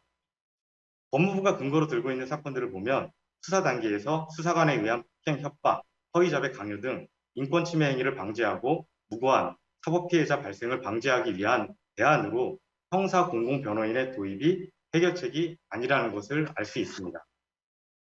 인권 침해 행위를 방지하고 사법 피해자의 발생을 방지하기 위한 방안으로는 경찰의 수사 행위에 대한 검사의 통제를 강화하는 등 경찰과 검찰 내 인권 침해 방지의 제도화로 해결해야 되는 문제이지, 이게 성급하게 형사공공변호인의 도입이 해답은 아니라 할 것입니다. 그리고 수많은 문제점이 드러난 피고인 국선 제도를 개선하려는 충분한 노력도 없이 무분별하게 형사공공변호인 제도를 도입한다면 이와 같은 사건은 또다시 반복돼서 발생할 것입니다. 현재 시행되고 있는 피고인 국선 변호인 제도를 정비하고 예시를 기한 뒤에 새로운 제도를 추진하는 것이 무엇보다 필요합니다. 그리고 법무부는 형사공공변호인 구제 대상으로 연간 2만 명을 예상하고 있습니다. 그러나 2만 명의 구조 대상은 지금 전체 수사 사건의 1% 정도로 이렇게 예상을 하고 있지만 2만 명의 구조 대상 역시 지나치게 많습니다. 2만 명의 구조 대상 역시 지나치게 많아서 경제적 능력이 충분한 피의자의 경우까지 국선 변호인이 선임될 우려가 있습니다. 이는 빈곤 등으로 변호인을 선임하기 어려운 경우에 공익을 위하여 선임되는 국선 변호인 제도의 취지에 반할 위험성이 매우 높습니다. 예를 들어서 피고인 국선 제도를 예를 들어보겠습니다. 네, 법원 국선 변호인, 피고인 국선 변호 제도입니다. 법원 국선 변호인의 경우 중위소득 100%까지 국선 변호를 허용하고 있습니다. 중위소득 100%는 4인 가족 기준으로 2021년 기준입니다. 487만 6,290원입니다. 500만 원에 가깝습니다. 최근 개업 변호사들 중 월 수입이 이보다 적은 경우도 적지 않습니다. 자신보다 수입이 많은 피고인을 국선으로 변호하는 변호사들은 과연 사법복지 차원에서 이루어지는 이 국선 변호로의 그 제도가 제대로 운영이 되고 있는지 이 국선 변호의 그 존립 취지에 대해 의문을 가질 수밖에 없습니다. 법무부 역시 이번에 추진하는 형사공공변호인 제도가 중위소득 100% 이내를 형사공공변호제도의 구제 대상으로 하고 있습니다. 이는 법원 국선 변호인 제도와 동일한 문제를 초래할 우려가 매우 많습니다. 조금 더 설명을 드리겠습니다. 기존의 그 법원 국선 변호 제도를 살펴보면 현재 약 70만 건의 기소 사건 중에 12만 건 정도가 국선 변호인이 선임되고 있다고 하고 있습니다. 이를 지금 현재 이 비율만 보자면 17% 정도에 불과하다고 볼 수도 있지만 좀 더 구체적으로 살펴보면 기소 사건 69만 9,111건, 이거 2029년도 통계입니다. 69만 9,111건 중 부공판 사건은 구속이 26,619건, 불구속은 17만 8,799건입니다. 그리고 변호인 선임 가능성이 거의 없는 불약식 사건이 49만 3,693건으로 대부분을 차지하고 있고, 따라서 변호인이 선임이 예상되는 실질적인 부공판 사건은 이 구속 사건과 불구속 사건을 합쳐서 20만 5,418건에 불과합니다. 그 20만 건 중 12만 건이라는 것은 58.5%에 이릅니다. 이 60%에 가까운 사건이 실질적인 형사 사건에 있어서 60%에 가까운 사건에 있어서 국선 변호인이 선임되고 있습니다. 이는 아까도 말씀드린 것처럼 중위소득 100%를 예상을 하고 있기 때문에 어떻게 보면은 나타나는 현상입니다. 부공판 사건 중에 60%에 이르는 사건에 현재 국선 변호인이 선임되고 있다는 것인데, 이는 빈곤 등으로 인하여 사회적 경제적 약자에게 변호인을 선임하기 사회적 경제적 약자로서 변호인을 선임하기 어려운 경우에 한하여 사법복지 차원에서 이루어지는 국선 변호인 제도의 취지를 몰각하는 과다한 지원이라고 할 것입니다. 이는 역시 형사 공공 변호인 제도 역시 마찬가지라고 보여집니다. 이 비율을 아무리 1% 내지는 더 작은 비율로 줄인다 하더라도 중위소득 100%라는 기준으로 내지는 예산이 내에서 이렇게 설정을 한다면 이는 언제든지 나타날 수 있는 문제고, 이는 사법복지 차원에서 이루어지는 국선 변호인 취지에 분명히 반하는 제도로 보여지고, 형사공공변호인 제도 역시 앞으로 이런 문제점이 나타날 것이라고 보여집니다. 법무부는 연간 2만 건의 국선 변호를 수행하겠다고 하면서 그 업무 범위를 수사 초기부터 종결할 때까지, 그리고 피의자의 상담, 피의자 신문 절차 참여, 변호인 의견서 제출 등 실질적으로 수사 단계에서 이루어지는 변호인의 모든 활동으로 정하고 있습니다. 그러면서 형사공공변호인에게 기본으로 40만 원의 수당을 지급하고 업무의 양에 따라 150만 원까지 증액하는 것으로 계획하고 있습니다. 그러나 법무부가 변호인의 업무로 제시하고 있는 피의자 신문 절차 참여의 경우만 보더라도 1회 최소 3, 4시간이 소요되고, 그리고 10시간 이상 이루어지는 경우도 허다합니다. 심지어 몇 회로 끝날지도 가늠할 수 없는 업무입니다. 이러한 변호 활동에 대하여 정당한 보수가 지급되어야 실질적 변호가 이루어질 수 있음은 당연합니다. 형사공공변호인의 실질적 변호 활동을 보장하기 위해서는 변호사에게 지급하는 보수의 현실화가 반드시 이루어져야 할 것입니다. 여기서도 지금 현재 시행되고 있는 피고인 국선 변호의 예를 들어보겠습니다. 피고인 국선 변호의 경우 현재 30만 원에서 40만 원 정도의 수당이 지급되고 있습니다. 이는 평균적인 변호사 수임료의 10분의 1에도 미치지 못하며 실질적으로 변호사들의 사명감과 봉사 정신을 기대하며 유지되고 있는 실정입니다. 그러나 변호사들의 공익성과 봉사 정신에만 의존하기에는 국선 변호인의 선임 건수가 아까 제가 말씀드린 것처럼 너무 과다합니다. 그리고 따라서 변호사들도 경제적 실질을 고려하지 않을 수 없는 현실이 나타납니다. 여기서 나타나는 가장 큰 문제가 바로 변호사들도 지급되는 수당에 상응하는 업무만을 이행하는 경우가 많아지고 있습니다. 지급되는 수당에 상응하는 업무만 수행하게 되면 이는 필연적으로 국선 변호의 퀄리티는 급격히 하락할 수밖에 없습니다. 이는 현재 시행되고 있는 피고인 국선의 국선 전담 변호사의 경우에도 마찬가지입니다. 국선 전담 변호사의 경우 한 달에 평균적으로 20건에서 30건 정도의 국선 사건을 배당받고 있습니다.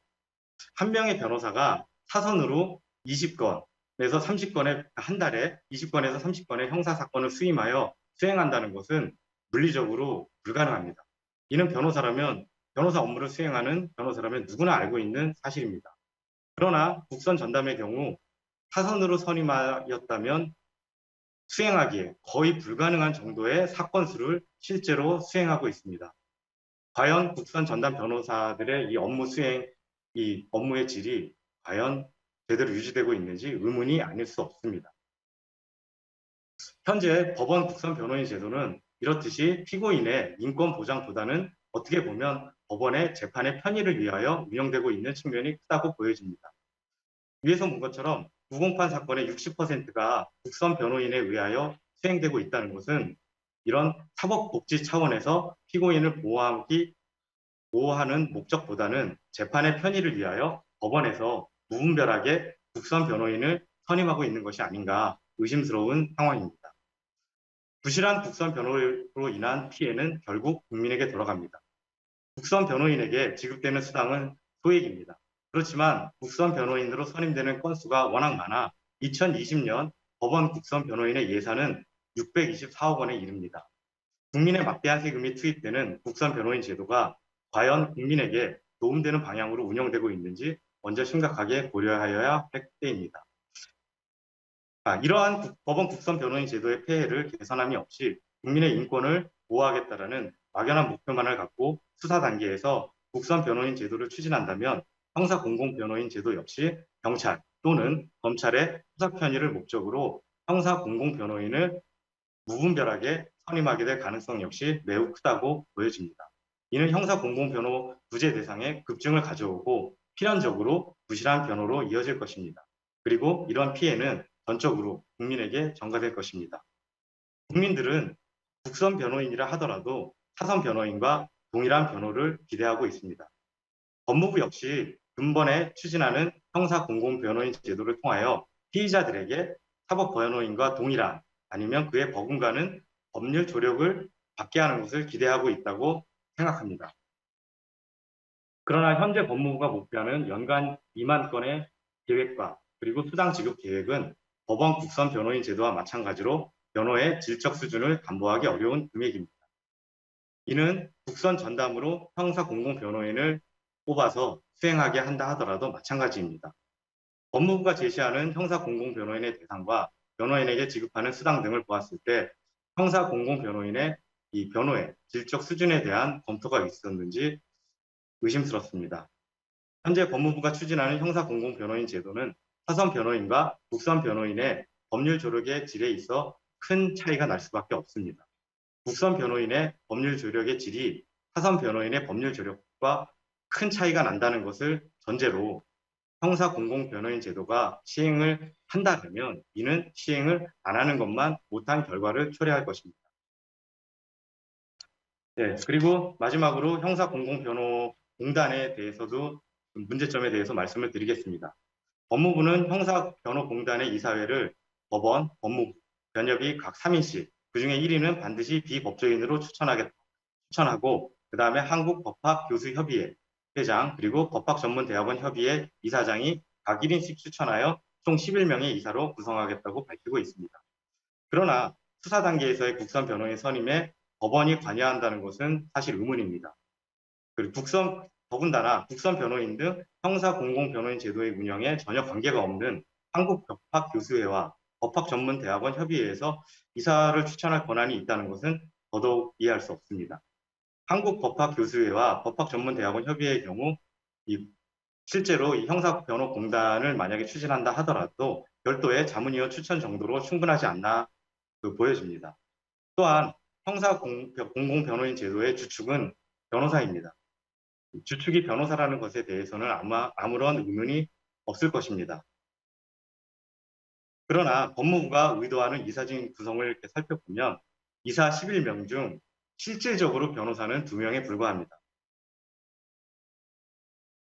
이 법원과 법무부에서 변호사를 추천할 리는 없고 그리고 이 한국법학교수회와 대학원 협의회에서도 만약에 변호사가 아닌 그 교수를 선임을 위촉을 한다고 봤을 때 거기다가 법무부 변협 여기서 1위는 반드시 비법조인으로 추천을 해야 되기 때문에 실질적으로 이 11명의 이사들 중 확보된 변호사는 2명에 불과합니다.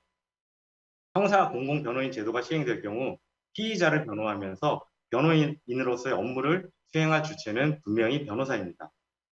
국선 변호인 제도 실무에 대한 지식을 가장 많이 가지고 있는 주체 역시 변호사입니다. 그런데 이런 변호사가 공단의 이사진 11명 중 2명에 불과하다는 것은 심각한 문제입니다. 위에서 본 바와 같은 법원 국선 변호인 제도 등에 대해서 나타난 문제점을 지적하고 그리고 형사 공공 변호인 제도의 바람직한 운영을 위해서는 국선 변호인을 실제로 수행하고 경험을 하고 있는 변호사들의 참여가 필수적입니다. 국선 변호인 실무에 대한 경험이 없는 다수의 비변호사의 참여는 형사 공공 변호인 제도의 왜곡을 초래하고 국민에게 피해를 초래할 우려가 매우 많습니다. 형사 피의자 단계에서 변호인의 조력을 받을 권리를 실질화하는 국선 변호인의 제도의 도입은 필요합니다. 그렇지만 법무부가 국정과제 실현이라는 명분 하에 지금까지 말씀드렸던 여러 가지 문제에 대한 고려 없이 형사 공공변호인 제도를 졸속으로 추진하고 있는 것으로 보여집니다. 임차인을 위하겠다고 추진한 임대차 3법이 임차인에게 얼마나 큰 피해를 끼치고 부동산 시장을 붕괴시켰는지 우리는 눈앞에서 목격하고 있습니다. 형사 공공변호인 제도의 졸속 추진은 사법한 임대차 3법이 될 수 있습니다. 제도 운영에 대한 보다 면밀한 고려가 반드시 선행되어야 하며 이로써 졸속 도입의 피해를 국민들이 감당해야만 하는 최악의 사태를 방지할 수 있을 것입니다. 예, 이상 토론 마치겠습니다. 감사합니다. 예, 홍세욱 변호사님 감사합니다. 참, 저는 이제 교수인데 교수들은 대부분 이제 일반 시민들의 생각을 대변한다 이런 자부심을 가지고 있습니다. 그런데 제가 이제 시민의 입장으로 생각하면 아까 발제문에서 수사 단계에서 피의자가 선임된 것은 1%에 불과하다 이랬는데 공공변호인 제도를 통해서 이제 변호사 선임률을 높이겠다는 그런 어떤 그 전체 구상 속에서 변호사들이 이 공공변호인 제도를 반대한다. 혹은 국선변호 제도 범위가 넓어지는 것, 그 법원 국선변호 제도까지 포함해서 넓어진다는 건 그건 이해가 잘 되지 않는다라고 생각이 됩니다. 일반인들이 그렇게 생각하지 않을까 제가 이제 대신 말씀을 드려보는 겁니다. 그다음 또 하나는 그 법무부가 서로 검사와 연결되어 있다 하더라도 저는 이제 연결이 계속 이제 끊어질 거라고 앞으로 사법 환경의 변화가 올 거라고 생각을 하는데 연결되어 있다 하더라도 그렇게 이제 그 소액의 보수라고 강조하셨지 않습니까? 30만에서 150만 원. 그거를 법무부와 연결되어서 받았다고 변호인이 자기의 원래 그 공익을 대변해야 하고 인권을 그 보장해야 할 그런 역할을 마다할 만큼 그렇게 허약한 존재인가? 이런 의문이 시민들에게는 계속 들 것이고 역시 이제 이번 그 홍 변호사님도 발표 내용이 이제 운영 주체의 문제로 결국은 돌아가는 것이다. 그리고 또 저희 이제 일반 시민의 입장에서는 변호사는 두 가지 종류의 변호사가 있구나라는 이런 의문을 가지게 하는 그런 발표였고 지금 이제 이 제도에 대해서 가장 이제 비판적으로 말씀하신 분 중에 하나로 보여집니다. 이제 마지막으로 형사법무정책연구원의 김대건 연구실장님 발표를 들어보고 또 자유토론 질의응답 이런 식으로 넘어가도록 하겠습니다. 김 실장님 부탁드립니다.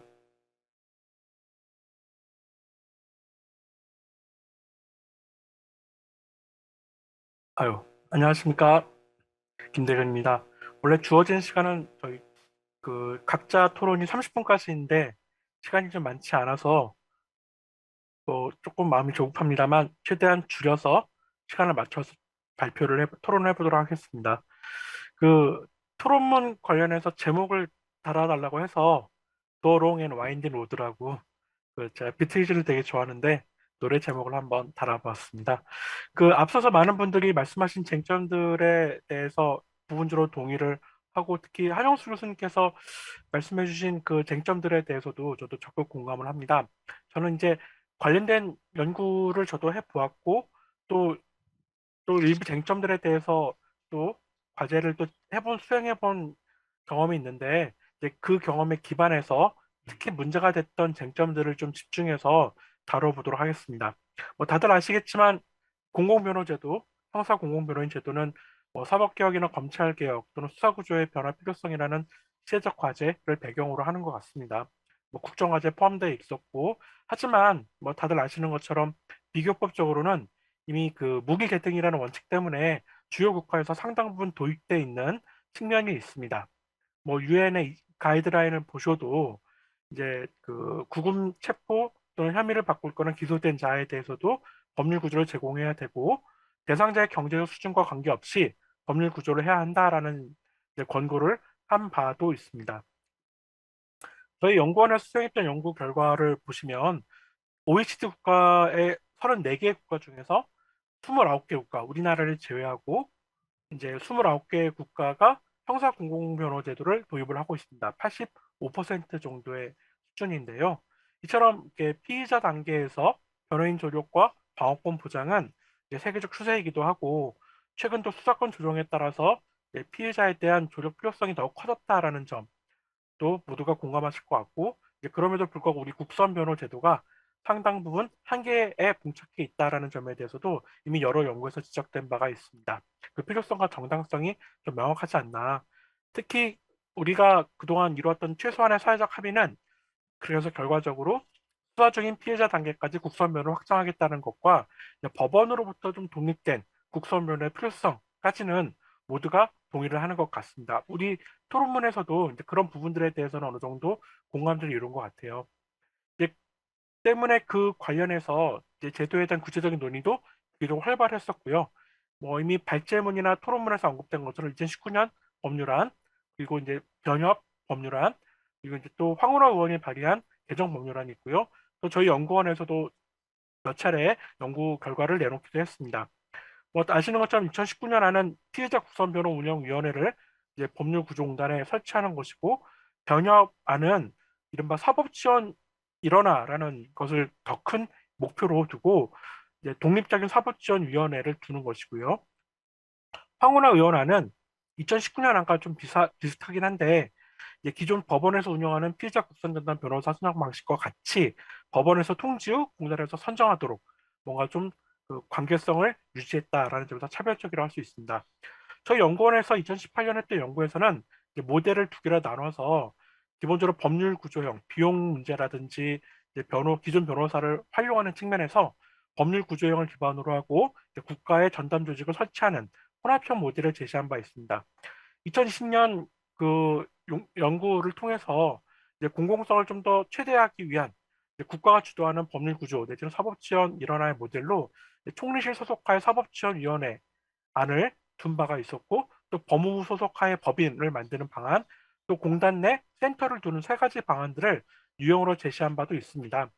이제 각각의 유형을 검토하면서 저희 연구에서 강조했던 것은 이제 법률 구조란 용어가 좀 시혜적인데 좀 포괄적 의미로서 사법지원이라는 용어를 쓰면 어떨까라는 제안을 했었고, 두 번째로는 이제 그렇게 만들어진 모델들은 다른 법률을 우선해서 현행 국선 변호 제도와 충돌하거나 모순하지 않도록 하겠다라는 것이 있었고, 또 이제 더 나아가서 외국인에 대한 변호까지 고려해서 속지주의적 규정, 그리고 위원회 구성에 관한 정수를 높여서 기관 간 협력이나 견제 구조, 또 중립성을 확보하자라는 얘기도 했었고요.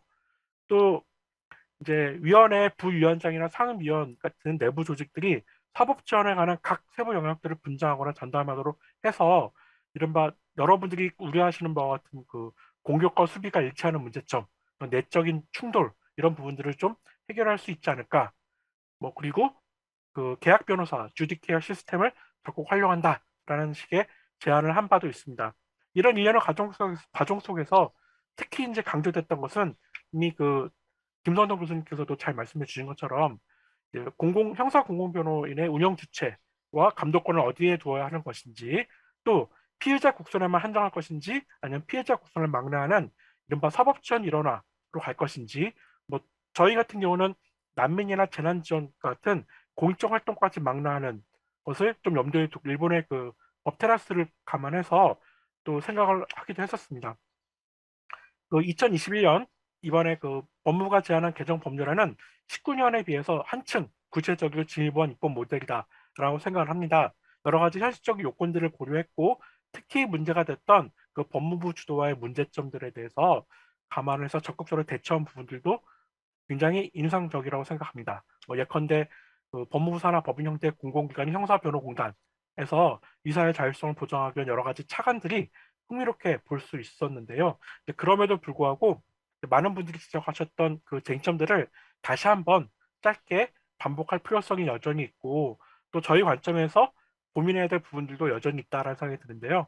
그 질문들을 중심으로 말씀을 드리면 첫째는 법무부가 운영 주체가 되는 정부안은 많은 대안에도 불구하고 시민사회에서 제기하는 우려와 비판에서 여전히 자유롭지 않은 것 같습니다. 뭐 제도의 중립성이나 독립성 문제, 기소와 변호의 주체가 동일한 데 따른 이해 충돌, 또 변혁과의 어떤 직역 충돌 이런 걸 근본적으로 해결하지 못하는데 뭐 정치적인 문제일 수도 있겠지만 시민사회를 설득하고 이해관계자의 협조를 구하는 지혜가 있는지 근데 그 방법이 되게 요원해 보이기도 하는데 그런 걸 좀 여쭤보고 싶었고요. 또 그 중립성인 독립성 문제를 논의할 때는 적어도 법무부의 탈검찰화와 같은 일련의 제도 개혁이 전제가 돼야지만 사실상 의미가 있다. 또 상당 부분의 우려들을 불식할 수 있다라는 생각을 다시 한번 강조하고 싶습니다. 지금 2021년 안은 협의의 공공변호, 그러니까 피해자 국선에 좀 집중이 되어 있습니다. 여러 가지 뭐 필요성이나 식성 때문에 그 한계가 있다는 생각은 듭니다만 시민사회 요구일 뿐만 아니라 애초에 법무부의 목표였던 사법지원 일원화까지 나아가지 못한 점, 또 그것이 이제 그 피의자 국선에 집중될 경우 되게 요원해지는 부분들에 대해서도 한번 고민을 해봐야 되지 않을까. 사실은 이제 사법지원 일원화가 시민사회에서 계속 요구하고 있는 부분이라는 생각을 하고 있거든요. 세 번째 드는 질문은 이제 법무부 산하 법인의 형태인 형사변호공단이라는 것들은 기존 법률구조공단하고 역할 충돌이 불가피해 보입니다. 아시겠지만 대한법률구조공단 또한 그 법률구조의 범위가 되게 포괄적이고 또 조직과 인력이 상당히 방대한데요. 실상 현 대한법률구조공단의 역할과 기능 면에서 이 형사변호공단이 상당 부분 중첩이 될 뿐만 아니라 기관 간의 갈등도 좀 예상이 되거든요. 심지어 많은 분들이 지적하신 것처럼 피해자 지원 제도까지 고려를 해본다라면 기존 피해자 지원 제도와의 관계 정립도 상당 부분 필요한데 이런 부분들이 어떻게 해소될지에 대해서 계속 고민이 좀 듭니다. 저는 좀 포괄적이고 망라적이지만 이제 운영 주체와 관련된 여러 가지 문제점들을 좀 지적을 하고 싶었고요. 많은 어려움에도 불구하고 정부안은 그래도 용기 있고 과감한 어떤 변화의 산물이라고 저는 생각을 합니다. 잘 정비되고 안착되었으면 좋겠고요. 시민의 자유와 권리를 보장하고 특히 이 형사공공변호제도도 실제적 진실 발견에 크게 기여할 수 있다라는 생각이 들어서 저는 이제 이 제도가 신뢰를 얻도록 계속 응원하겠다라는 말씀을 드려봅니다. 토론을 마치도록 하겠습니다. 예, 김대근 실장님은 특히 이제 국제 사회에서도 요구하는 그런 어떤 그 사법 지원의 수준을 생각하면 우리나라는 아직 훨씬 더 미치지 못하기 때문에 더 확충될 필요가 있다는 점, 그리고 이제 법무부 안에 대해서는 좀 긍정적인 측면의 그런 어떤 그 토론을 해주셨습니다. 이것으로 이제 토론자들 분의 토론은 마치고 발표문과 토론문에 대해서 그 자유 토론을 하겠는데요. 이 자유 토론이 이제 토론자와 발제자 간의 토론도 있을 수 있겠는데 오늘은 그것보다는 이게 공청회이기 때문에 일반 그 시민들 여기에 이제 접속이 유튜브로 공개가 된다고 하는데 혹시 그 진행자분 그 외부에서 질문이 들어온 게 있습니까? 지금 질문 네, 제가 말씀드리겠습니다. 네, 저희 지금까지 그 질문이 들어온 것은 없는 것으로 확인이 되고 있고요. 네, 다만 그 발제자와 토론자 사이에 그 토론을 할 부분을 제가 조금 정리를 해놓은 게 있습니다. 지금 제가 토론자분들께서 말씀하신 부분 중에서 일부 오해가 있으신 부분도 있는 것 같아서 그 어떤 기술적인 부분에 대한 부분을 조금 설명드리고 나서 계속 토론을 하면 어떨까 싶습니다. 어떠신가요, 자장님? 예, 그러면 이제 발제자께서 이제 그 토론을 들으시고 나서 거기에 대한 뭐 질의의 응답일 수도 있고 네. 아니면 이제 그게 해명일 수도 있는 그런 발언들을 몇 분에 걸쳐서 해주시도록 하겠습니다. 예, 감사합니다. 예. 먼저 그 한영수 교수님께서 말씀하신 부분 중에서 한영수 교수님께서 좀 궁금해하시는 부분이 하나 있었는데요. 거기에 대해서 답변을 좀 드리겠습니다. 어떤 부분이었냐면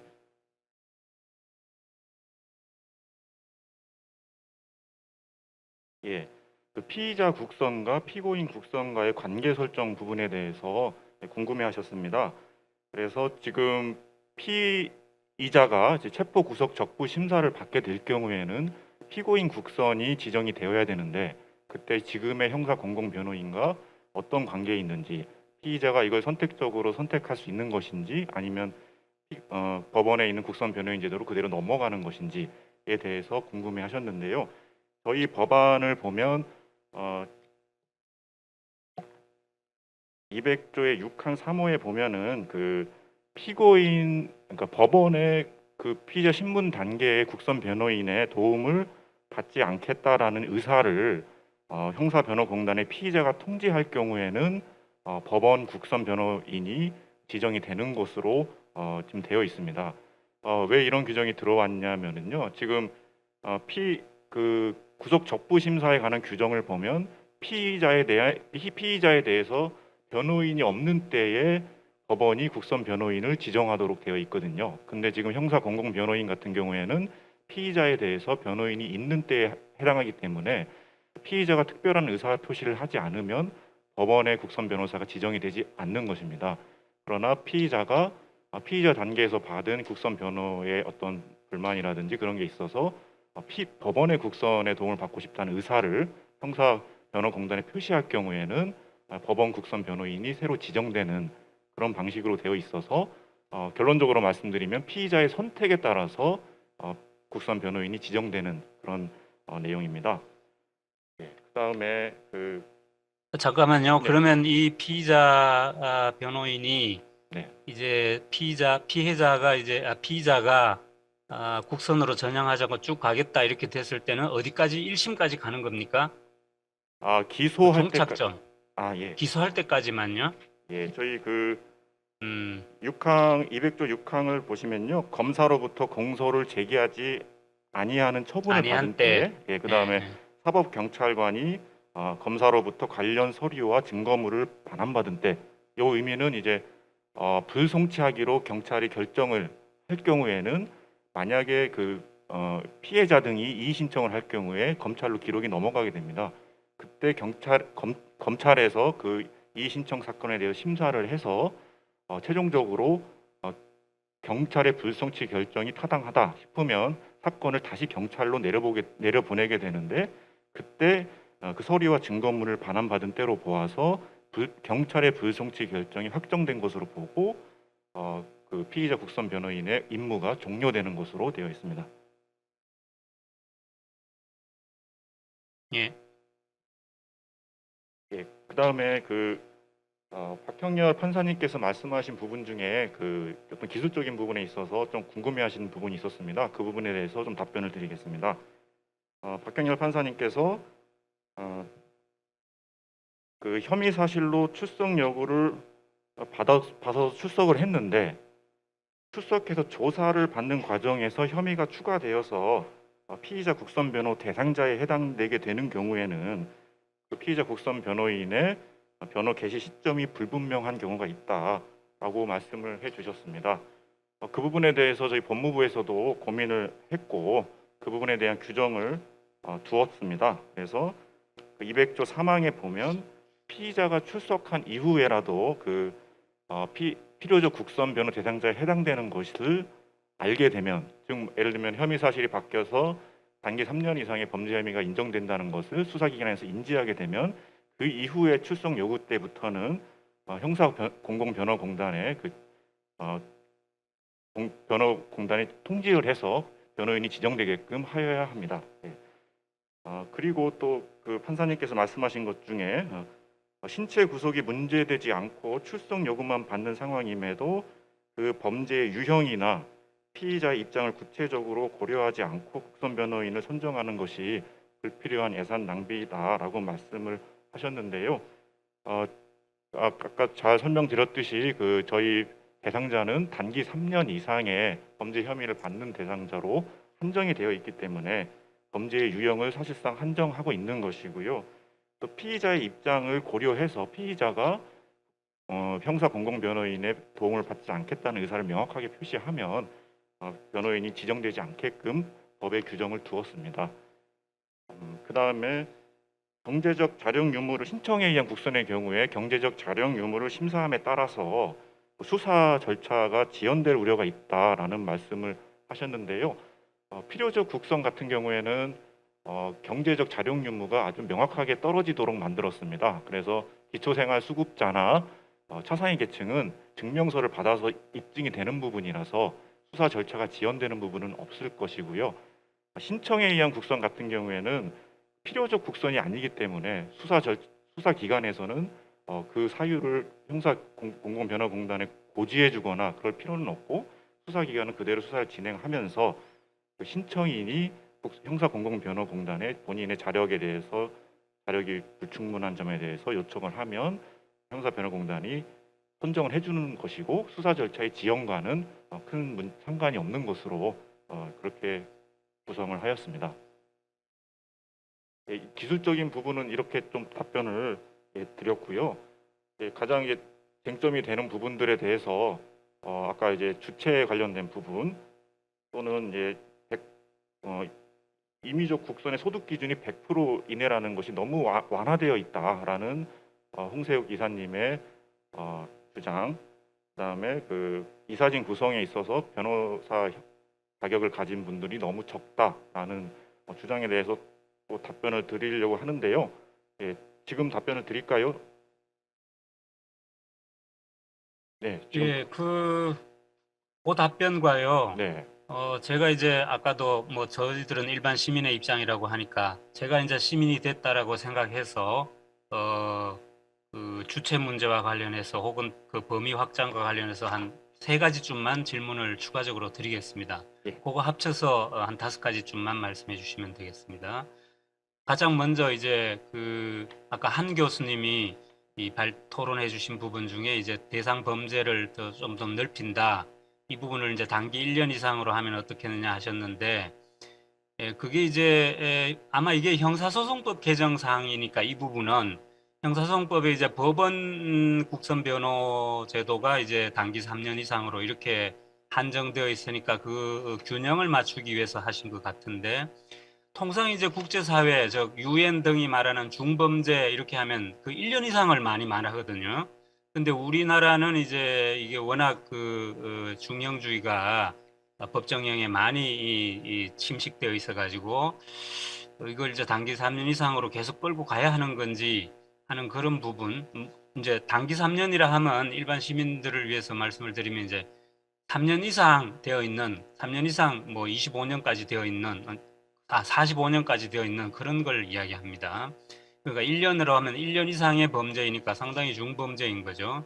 그래서 그 부분에 대한 설명을 좀 한번 해주시고, 그 다음에 이제 여러 토론자분께서 공통으로 하신 분이 운영 주체의 독립성이 자꾸 이제 그래도 이제 걸린다 하는 그런 말씀을 하셨는데, 꼭 이제 그러나 이제 발제자는 또 그 책임과 그 감독 부분을 이제 국가의 재정으로 운영하는 것이기 때문에 있을 수밖에 없다 하는 그런 말씀을 하셨습니다. 그런데 어쨌든 독립기관을 전격적으로 설치해서 제도를 운영하는 건 어려운 건지 불가능한 건지, 장기적으로 봤을 때 이제 사법 지원이 일원화가 되면 결국은 또 그쪽으로 가야 되는 게 아닌가 하는 그런 생각을 또 한번 말씀을 들어주시면 좋겠고, 마지막에 이제 그 홍 변호사님께서 강조를 하신 부분, 그 국선 변호, 공공변호인의 그 보수 수준이 너무 낮아서 그런 어떤 그 차이가 너무 많이 난다.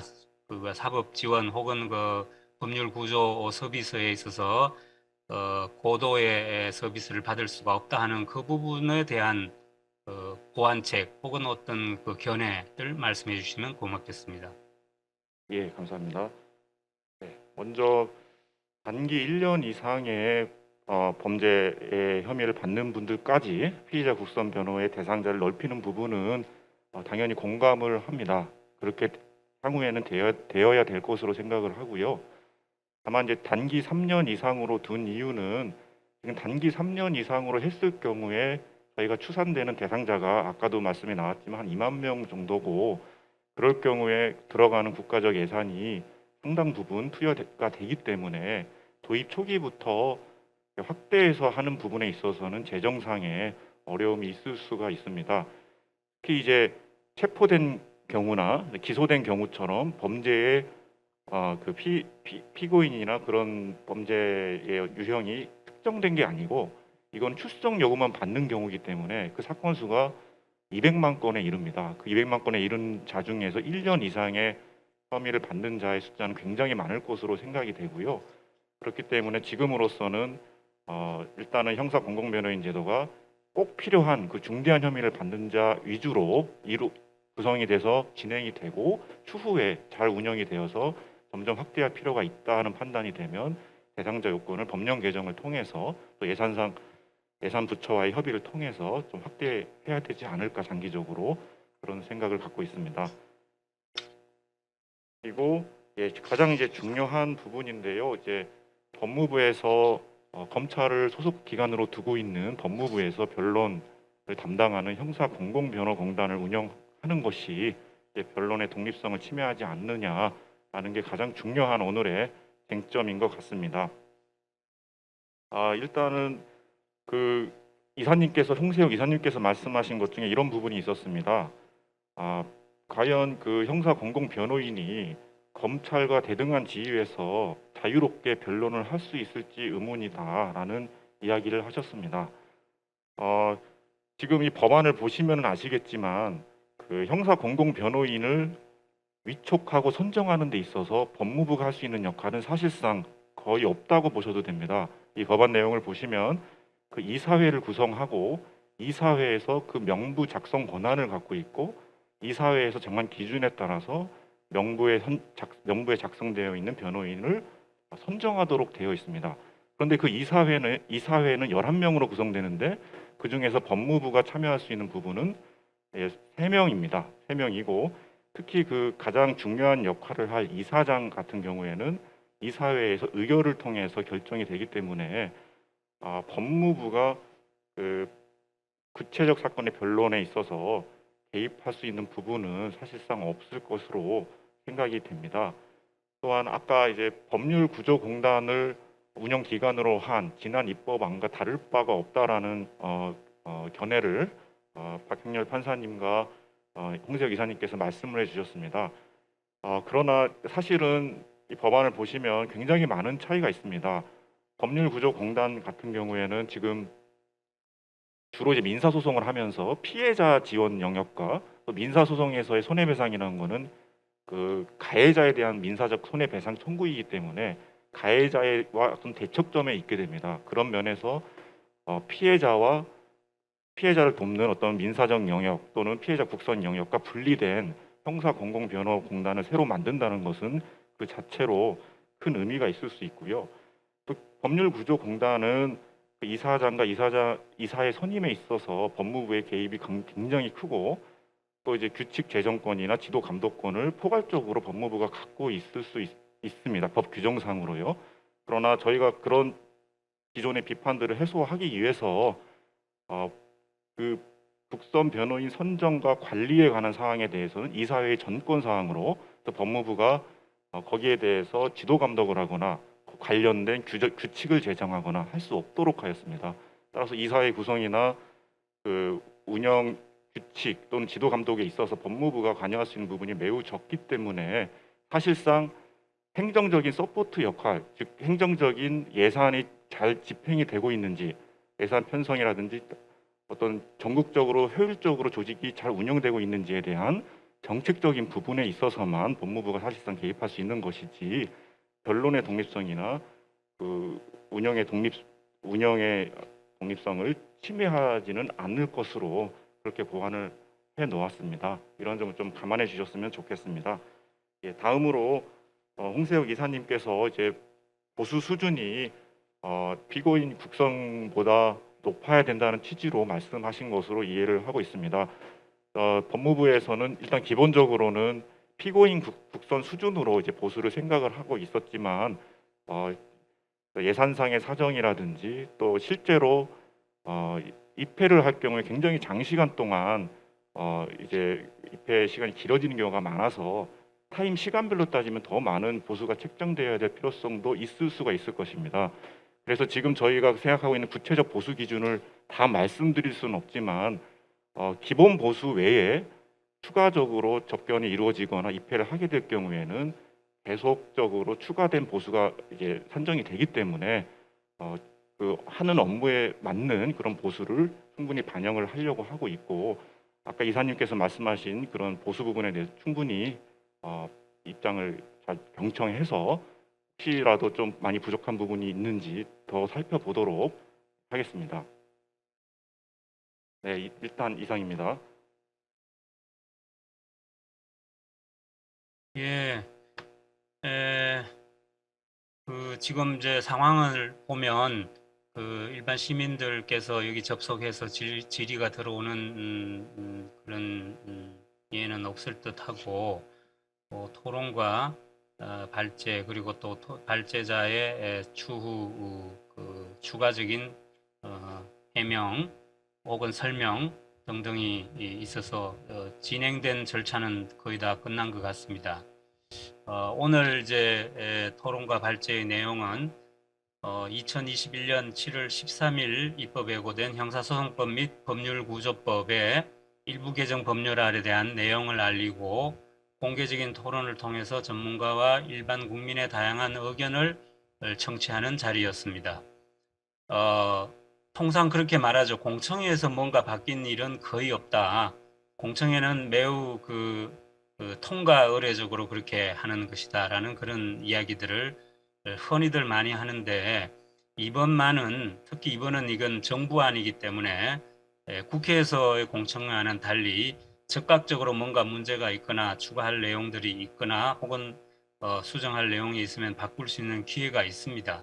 그래서 법무부는 오늘 나온 내용들 중에도 경청할 만한 부분들 또 반영할 만한 부분들을 잘 다듬어서 반영해 주시고, 우리 이 나라가 아직까지 취약한 부분에 있는 이 퍼블릭 오펜더 제도가 부디 이번에는 정착되기를 바라면서 오늘 공청회 절차를 모두 마치도록 하겠습니다. 참석해 주신 모든 분들께 감사를 드리고 인사에 가름하겠습니다. 수고하셨습니다. 감사합니다. 수고하셨습니다. 수고하셨습니다.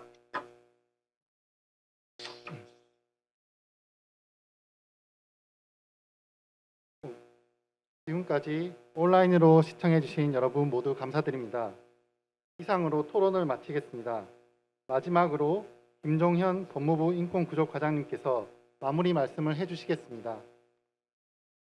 예, 오후 2시부터 4시에 가까운 시간까지 긴 시간 관심을 가지고 경청해 주신 토론자 분들과 경청자 여러분께 진심으로 감사드립니다. 오늘 좌장을 맡아주신 김성동 교수님께 진심으로 감사드리고 오늘 토론자분들께도 감사의 말씀을 전합니다. 법무부는 이번 공청회에서 논의된 내용을 바탕으로 해서 국민들께 도움이 될 수 있도록 꾸준하게 개정안을 수정 보완하도록 하겠습니다. 공청회 후에도 온라인 채널을 통해서 의견을 계속 제시해 주실 수가 있습니다. 의견을 제시해 주시면 반영 여부를 적극적으로 검토해서 심사숙고하여 반영하도록 하겠습니다. 네, 긴 시간 감사합니다.